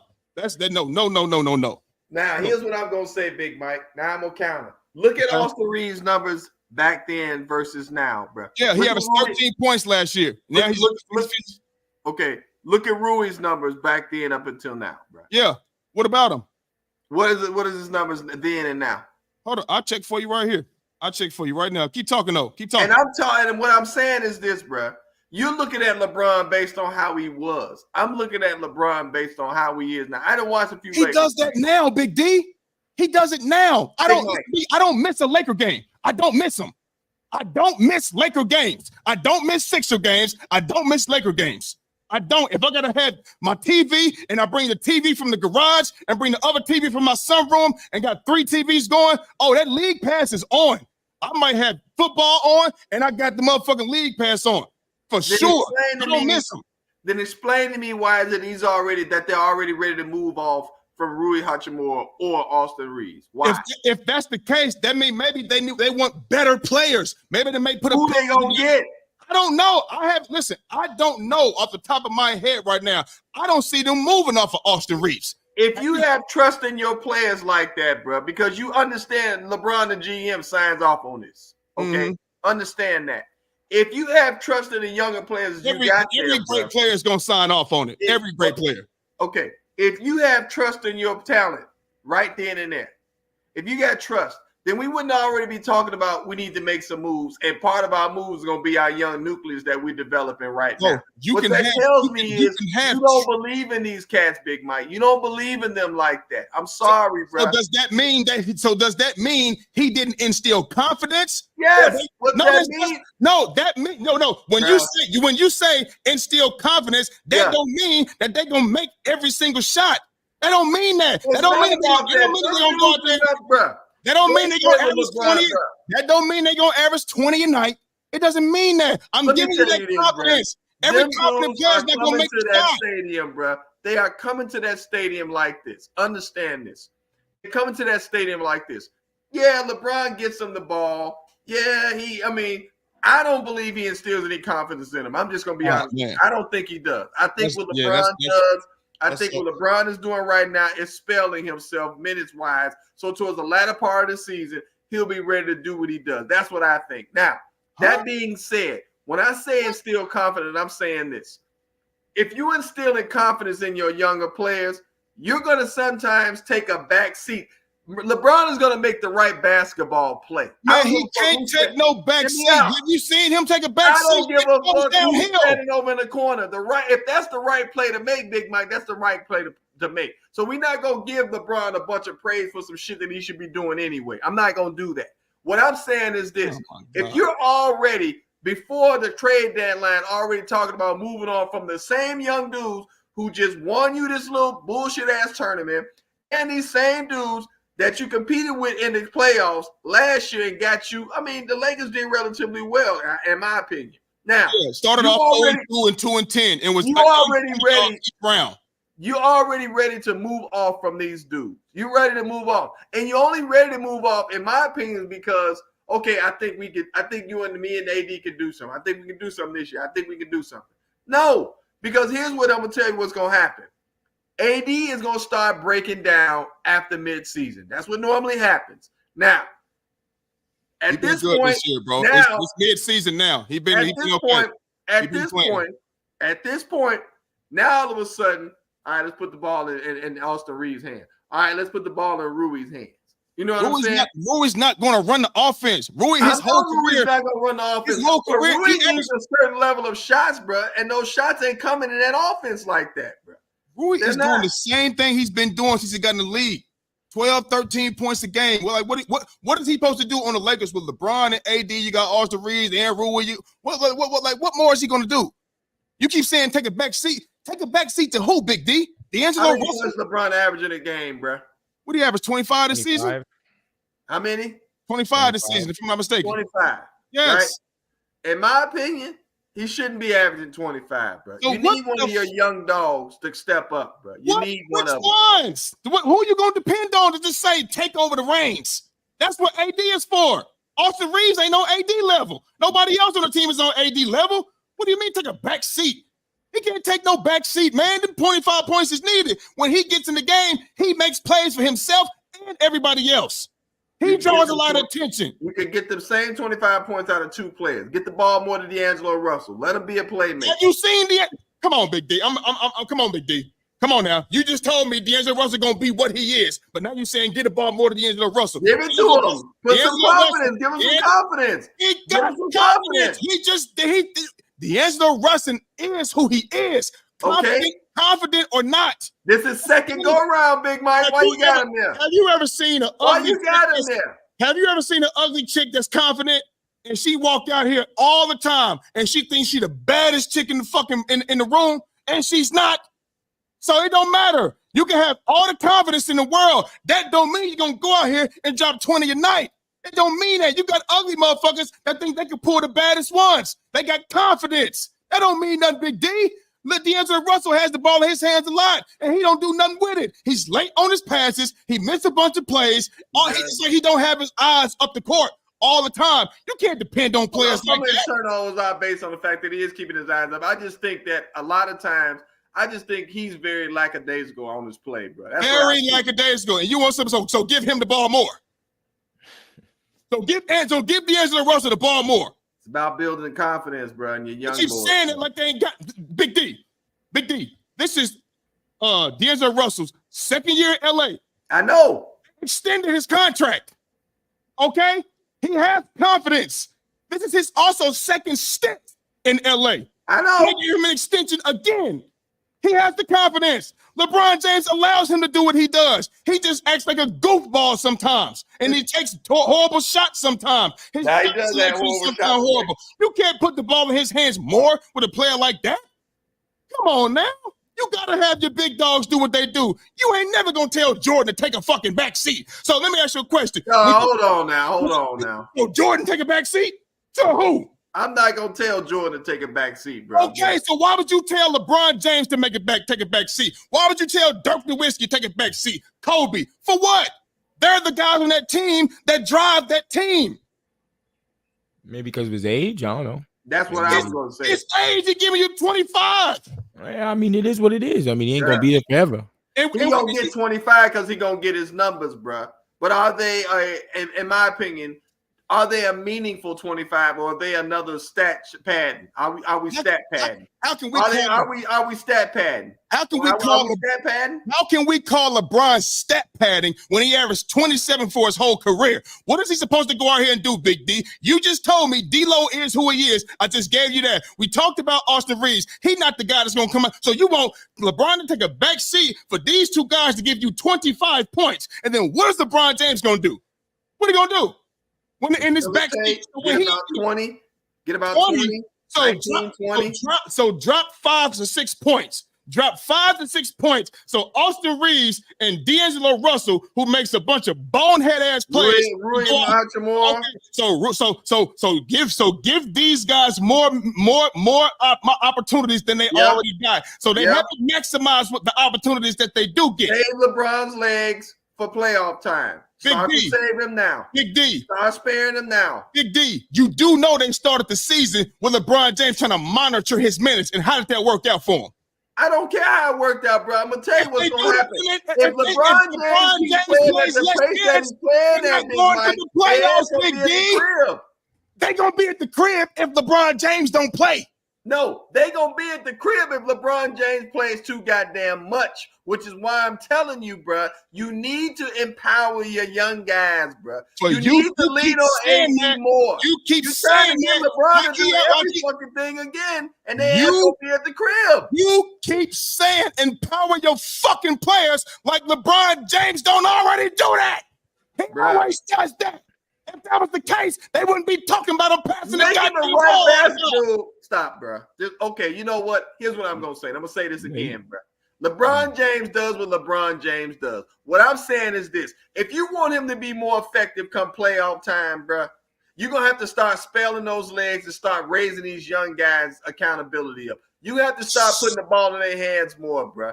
Because when you get down to playoff time, bro, I'm going to tell you what's going to happen like it did last year. LeBron James' ass gonna show how goddamn old and how damn tired them legs are. And when they be pushing that goddamn ball down his throat like they normally do, his ass gonna be hovering up half court with his hands at his goddamn hip, waiting on him to flip the ball back down the damn court. They did that last year. I see remnants of it this year, and you watch and see what's gonna happen. I don't know what the fuck. If you don't start using these young boys that you got there in the same position, young boys, man. Rui is not a guy that's going to run the offense. He's not. I'm not saying you run the offense. I'm saying Darvin Ham needs to come up with a system where he can utilize these boys, bro. They are utilized. They're giving you what they got, Big D. They not the ones that's gonna do that. LeBron James can't take no back seat. Are you crazy? Are you crazy? I guess we're gonna be where we gonna be, Big Mike? Where they gonna be? Where they gonna be? What you mean? At the end of this, it depends on how they start, if they play better or not. You see, I just told you. Who's they, Big Mike? The team. Okay. The team. And based on what? LeBron James' leadership, right?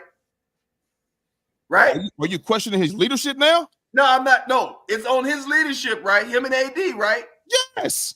Okay. Everybody got to play. Everybody got to do their part. We're going to ride one old motherfucker. We're going to ride this other dude who we broke down half the goddamn time. Oh, I think you're going to ride the other dude, so you want to ride the other dude more. No, I'm going to uplift the other dudes. I'm going to uplift the other dudes. What makes you think LeBron James don't uplift his player? Because you saying something that everybody knows he does. So I want to know where this comes from. Hold on, Big Mike. Who the fuck does LeBron, and I'm not dogging LeBron, but who does he uplift, bro? Who?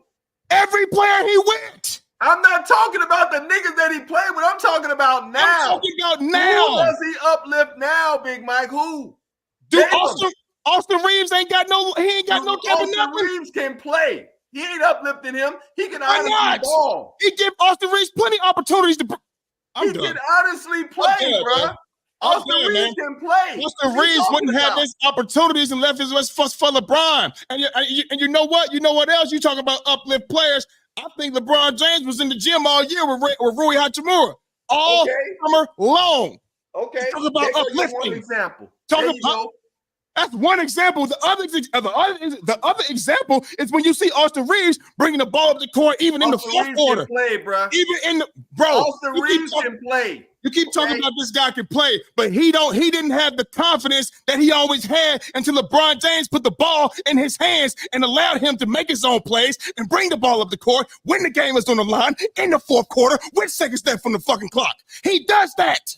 He has done that. So that's two examples for you, for two players you talked about. And what are we going to do with D'Lo? Huh?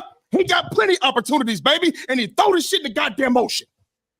What are he doing? He misplays. His head is down. What is he doing? Is he playing street ball? What is he doing? When you talk to Philly about LeBron, it gets crazy, man. But I'm telling you facts, baby. You said he don't uplift his players. But I feel like this, bro.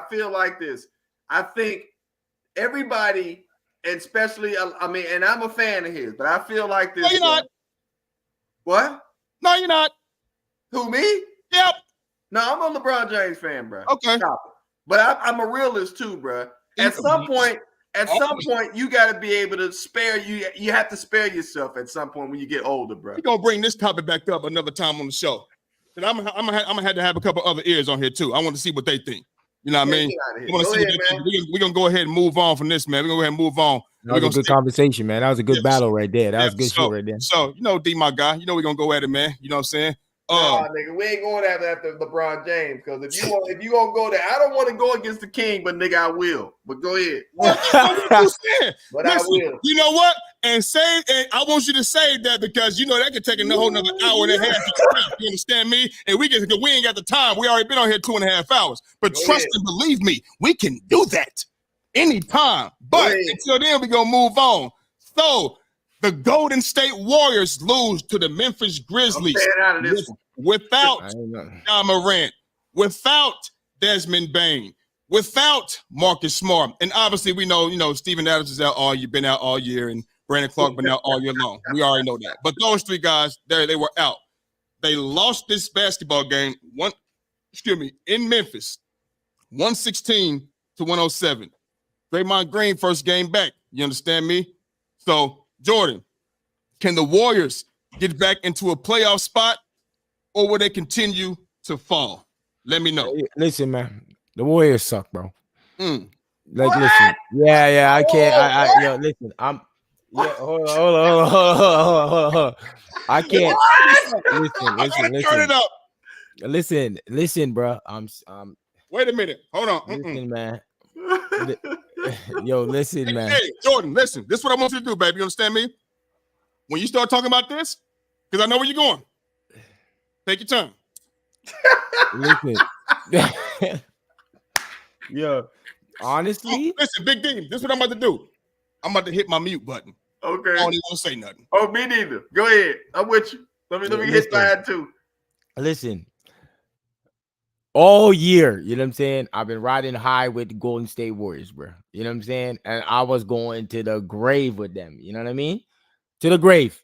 You know what I mean? And there comes a point where I have to accept what has become the reality.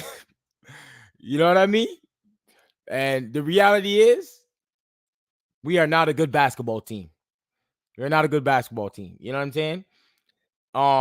Steph Curry out there, you know what I'm saying, with a thin one, but he ain't playing too great either as of recently also. You know what I mean? Which is the truth.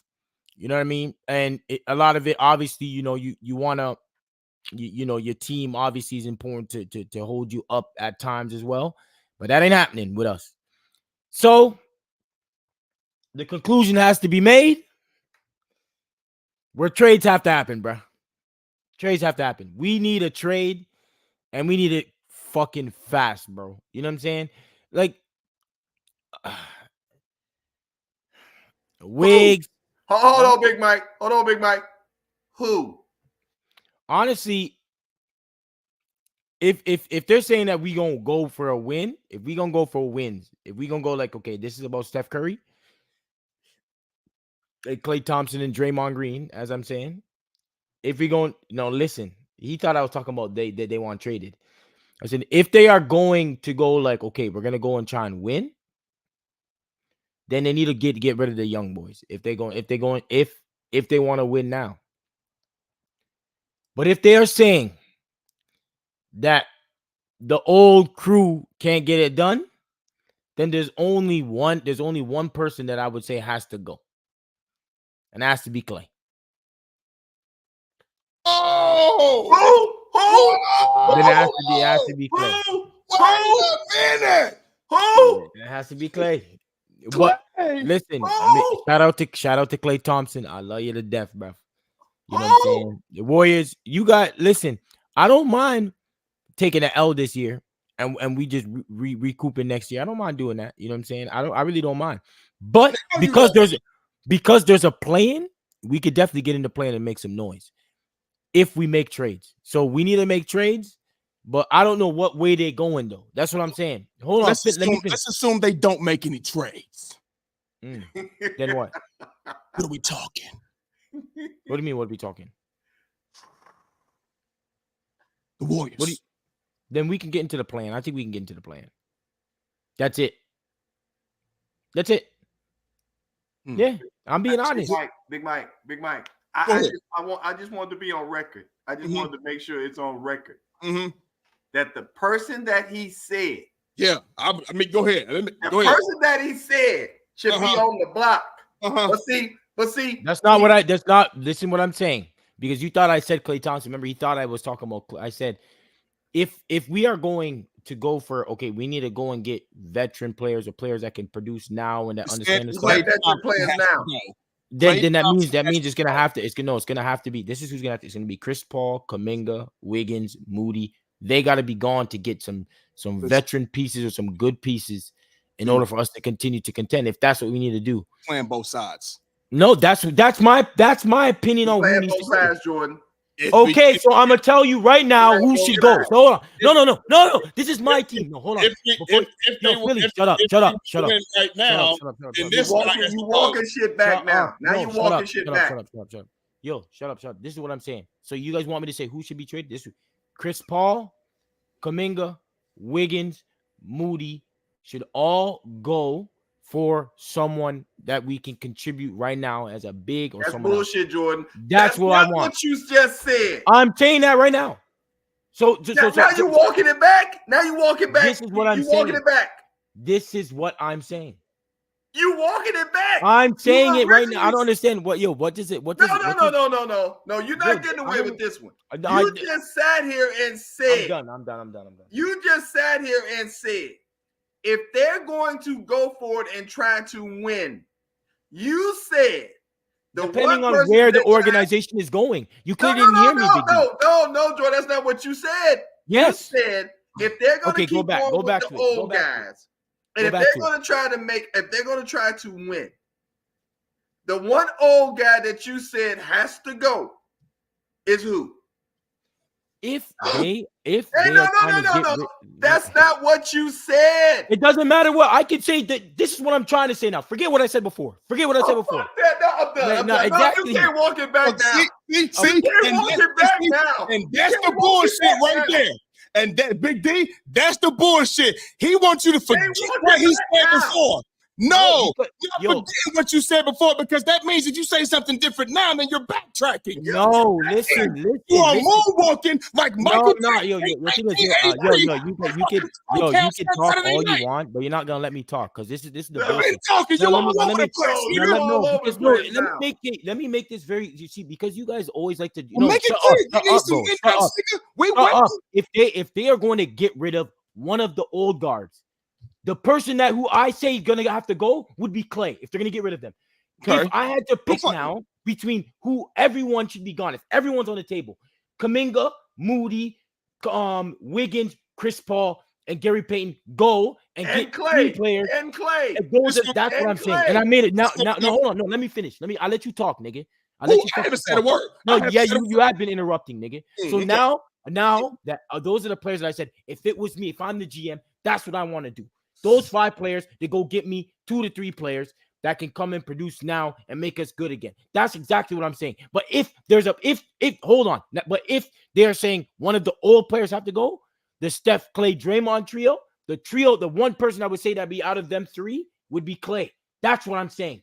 Listen, fuck, man, it's very clear, bro. Fuck all that. What you talking about? If the Warriors, if they make trades, they're making trades to win now. Yeah. So then those 5 players that I named are gone. Hold on, all these ultimatums you coming up with, you know what I'm talking about? Who needs to be gone to make the Warriors back contenders right now? I don't want to hear nothing about no old guys. Those 5 players got to be gone. You said nobody's going to take that package. Thank you. Hold on, Big D. You said CP3. That's not true, though. That's not true. Because no, because you're wrong. Wiggins has people have been talking about Wiggins. People have been talking about Kuminga. So stop lying. That's a lie. People want Moody. This is in there. This is out there. You said CP3, Kuminga, Moody, Wiggins, and who's the 5th? Gary Payton. Okay. So Gary Payton the 2nd. Now, first of all, you talked about Chris Paul, how he was going to be there for y'all in the fucking playoffs. He's going to be big for y'all down the stretch. So what? But hold on, wait. No. That's no, bro. You're saying that doesn't mean things can't change. No, that doesn't mean things can't change. Oh, well, it's funny how things change now, huh? Yeah, things can change, bro. Okay, so now what are you talking about? Just last week, you was talking about Kuminga. You called him cum buckets. Remember that shit? Oh, what's your point? That shit. Kuminga. And now you want him gone. And now you want Wiggins gone. The guy who was one of the big ass reasons who held Jason Tatum in fucking check in the fucking finals and shut that man down for y'all to go out there and win a fucking championship. What's your point? Somebody has to go. Somebody has to go. Some people have to go. People have to go. Who's gonna go? You naming the people that you said you wanted to keep. Yeah, so I'm saying who should go then? You tell me who should go. Clay. I don't give a fuck who go. It ain't my motherfucking squad. All right, so then sit there and shut up then. If you don't have anything to say, then shut up. If you don't have nothing to say, then shut up. I do got something to say. Now I'm gonna give you my motherfucking take. Will the Warriors you just said you don't know. And will the Warriors get back into a playoff spot or will they continue to fall? Well, I'm going to tell Jordan similar to the same thing he was telling me about the Eagles. I've been telling you this since the fucking beginning. You're not a championship team. You're not going to the finals. You're not going to the Western Conference Finals. You said you was going to be a 1 seed. Then you said, no, well, I said top 3. Whatever the case may be, it ain't 1, 2, or the 3. You're not that. You said you wanted size. I said, who the fuck size you going to get, Jordan? Who you going to get?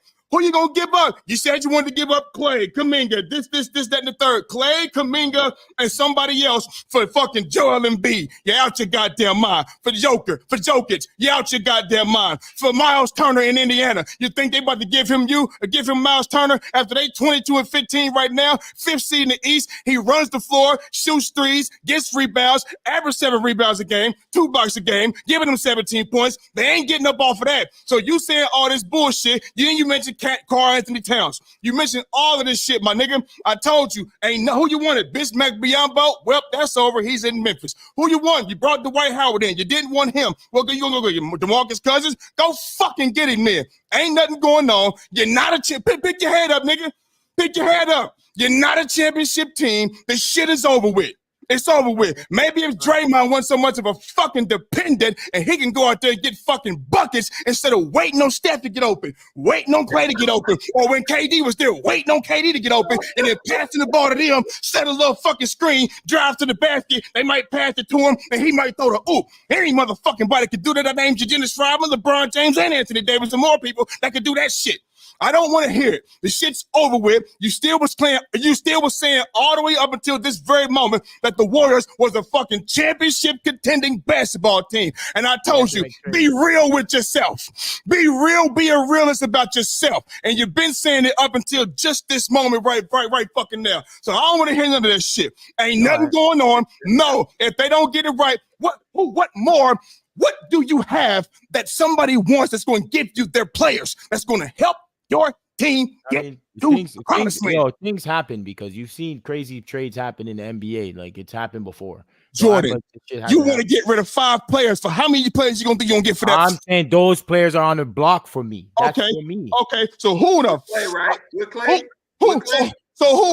I wouldn't want Clay to go now. So who want Moody? Oh, with Clay? No, not with Clay. Who wants Moody? Who wants Moody? You said Moody, you need Kuminga and Wiggins. Moody, Kuminga and Wiggins is a good. That's a good young pieces for a superstar, big man. So somebody gonna get. We need just we just need a big that's very comfortable. I don't need like it's not available. You keep saying it's not available. Cat's name is out there, bro. You think Cat gonna put you think they gonna take them motherfuckers for Cat? No, I don't know. Yo, listen, the thing is, I don't know why you guys are yelling at me. Like, I don't know what's gonna happen, but like, they're number one in the West. They're not getting off of Cat. But the thing is, look at this guy's getting so like, yo, I can be wrong. I was wrong. What's wrong with that? I've been telling you was wrong. That's it, but it's the same shit. This nigga thought the fucking Philadelphia was gonna be they out now. And you thought the Warriors and they're not even in right now. Big Mike. I told that nigga last year. And if they don't do something last year, the Warriors was done. I told them last year they was done. No, the thing is, you thought that they was done when they won the chip, nigga, as well. Who? You did. Who? Me? When we won the chip, you thought they was done, nigga. How dare you? You won the chip. You didn't have to go through LeBron and AD, nigga. They was hurt all fucking year long. Just last year we didn't win, right? Hold on, bro. You lost to LeBron. You lost to LeBron James. 2 years ago, Jordan. Cut it out. You didn't have to. You thought that they was going. You thought that they were out too. You thought they was done. You didn't have to go through LeBron James that year. It don't matter, man. LeBron James lost. It don't matter. But listen, done. They was hurt all year. It is what it is. Hey, it don't matter. You didn't have to go through that. And John Morant got hurt as well. Get up off Clay, bro, and you'll get something.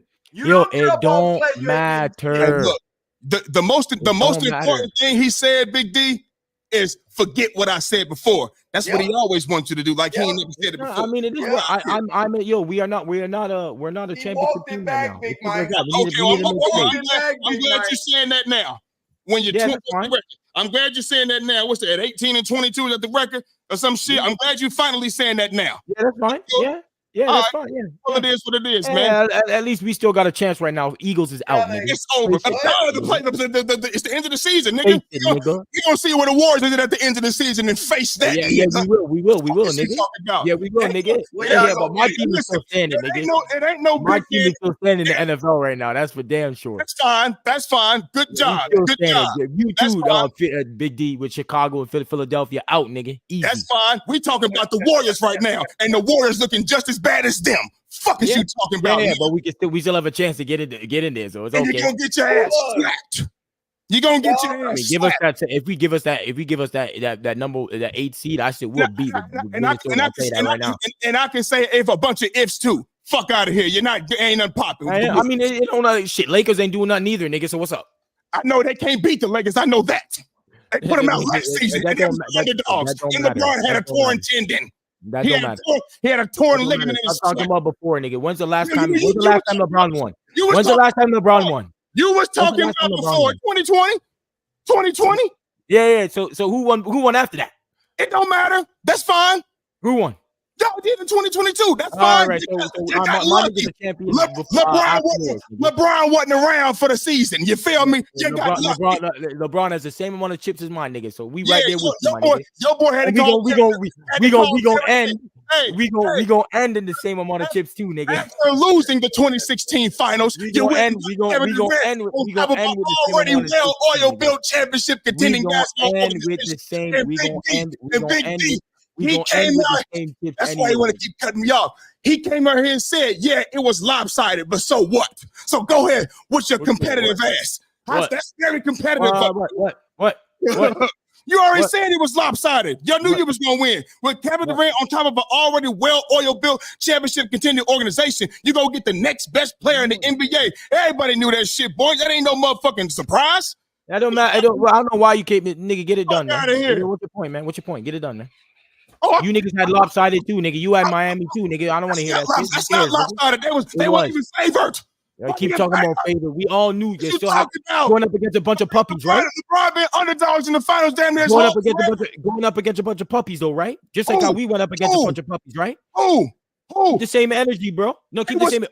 Kevin Durant. We were underdogs. Kevin Durant, Westbrook, and Thing were young puppies going into the finals. Tatum, Brown, and them boys were young puppies going into the finals. But he gives his player credit because his team beat them. Boston was favored to beat Boston.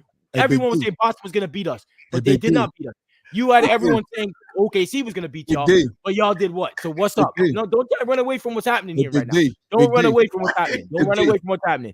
You had a team that was young, that went to the finals, and did what? We had a team that was young and went to the finals, and we did what? So shut up with that shit. It don't matter, bro. Oklahoma City Thunder were favored to beat the Miami Heat. Hello, Big D. Did you think when Dwayne Wade, Chris Bosh, that wasn't even the same Dwayne Wade? That was. Did you? They ran through the Mavericks, sent Kobe them the fuck packing, and they was the hottest thing smoking, and they had them beat Miami Heat. The Warriors ain't never been underdogs. What's your point? Boston ran up through. The Warriors ain't never been. The Warriors ain't never been underdogs. Defending champions. The Warriors ain't never been underdogs. What you talking about? We were not. Everyone thought Boston was gonna beat us, bro. What you talking about? The Warriors were not underdogs. Huh? I ain't never been underdog. Never been underdogs. Did you think that LeBron was going to lose to that young team? Yes or no? The underdog. Answer me. Answer me. You see, the thing is, he's right now. He's not saying anything. He's just talking. I'm just telling you. No. I want you to tell me. Look me in your eyes right now. Let me talk. How are we gonna talk?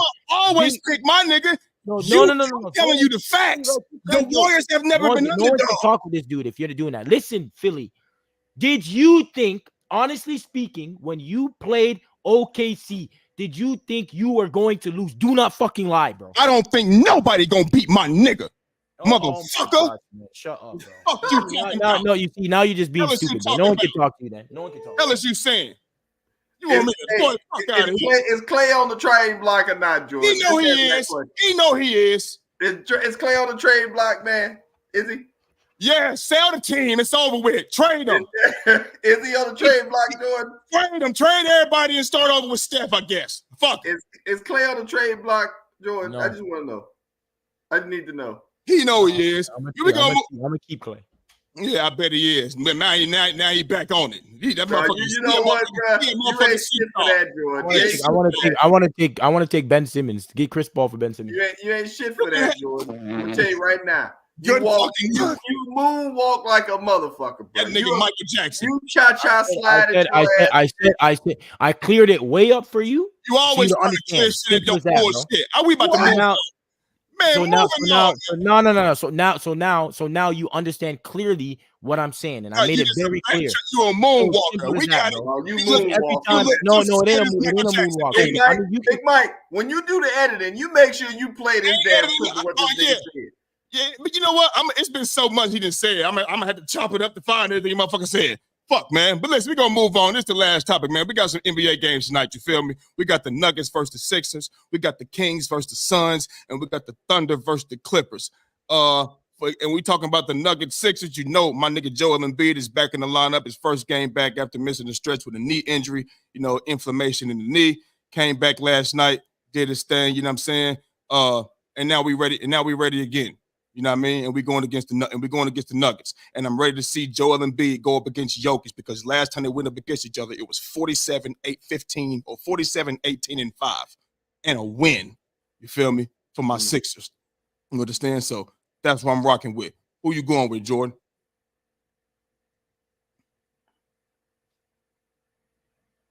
I got you should be going with the Nuggets easily. This is the team you said you should sell, trade, and we traded for a bunch of fruit roll-ups in a bag of chips. So you should easily be going with the Nuggets. I don't even know why you're gonna be like the Cowboys. You're gonna lose in the playoffs anyway. So it don't matter. It can only be one winner.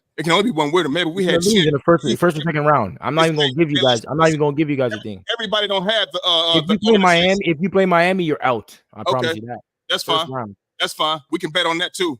We will bet on that. Oh, we will. We'll be in the playoffs, though. I know that for sure. For sure. I got that. I mean, shit. Get in there and not win. And my team is the organization that wins, my nigga. So I don't know what you're talking about. Y'all done had the most stacked team ever, motherfucker. Of course. I mean, hey, the best players want to come play with us. The best player wants to come play with Steph, you nigga. You know what I'm saying? And your first championship came off injuries, nigga. Fuck out of here. All right, listen. The best ability is availability, baby. Stay in contact, man. Stay available, baby. That's fine. That's easy. You can't even say that in sports. Stay available, baby. Everybody get hurt. Stay available, baby. Stay available, baby. That's fine. Stay above water, baby. Stay available, baby. Stay above water, baby. Hey, listen, we got 4 chips. He got 4 chips in less time too, my nigga. That's a fact. Fine. We know how. You know what Steph should do. Steph should just go to the best team. Fuck it. Steph should just go do what LeBron do. So you know what? I'm gonna go. I got Warrior fans that don't even respect the 3 championships, my nigga. So what you saying don't mean. That don't mean nothing. That don't mean nothing. That means they ain't real fans, man. Yeah, they from the Bay, nigga. Man. They from the Bay. I don't give a shit. Around since Chris Mullin and days, boy. Who cares? It's but the thing is you see that's what that means. That means they ain't a real athlete, my nigga. Stop. First of all, you know how hard it is to win. It ain't hard to win when your players is out. It's easy to win, motherfucker. It is still hard to win. Nuggets or the Sixers? It is still hard to win. It is so hard to win. That's why they ain't athletes, bro. For sure, they ain't an athlete. And the damn sure ain't a professional athlete. I'll tell you that for damn sure. Your second and third championships was very easy. I'll tell you that for damn sure. Championships was very easy. I'll tell you. I mean, LeBron had a good team too. LeBron had a good team too. LeBron had a good team too. And there was another great team. And the Spurs, you know who LeBron had to go on the other side. The Spurs was on the other side. LeBron had to go up against the best player, a 6'2", 6'3" guard, nigga. Now you put someone that's about his size. Okay, go get it done. Nigga. Who's the guard? He let LeBron guard and Steph. LeBron had to go up against Steph Curry. That's who he had to go up against. That was his rival. That's who he had to go up against. The 2 best players on each team, dummy. He ain't going against each other. Okay. So then when you add KD now, you don't even like Draymond. Draymond's like a Tristan Thompson to you. And he can't beat LeBron James without having a motherfucker. Draymond's like a Tristan Thompson to you. Draymond's like a Tristan. We know what it is. You got LeBron, we know what it is. Kyrie, Kevin Love. We know what it is. Tristan Thompson. You got Steph, Clay, KD, Draymond Green, and you guys couldn't do it. Simple as that. That's the number 1 rated best team of all time. Stop it. Cut it out. Everybody know them 2 job done. Was motherfucking easier than stealing candy. The job done. What are we talking about? Are we talking about Nuggets Sixers, baby? Your feelings, nigga. Are we talking about? Yeah, he's mad, eh? He is mad. Stay with me. Stay with me, baby. Stay with me, baby. Stay with me, baby. You can't do you and your feelings, baby. Stay with me, baby. I asked him about Nuggets Sixers. How we get to this? Nuggets Sixers. I got the Sixers on this one. Easy. Why? I got it. Oh, okay. King Suns. Who you got? I got the Suns. I got the Kings on this one. Who you got, Big D?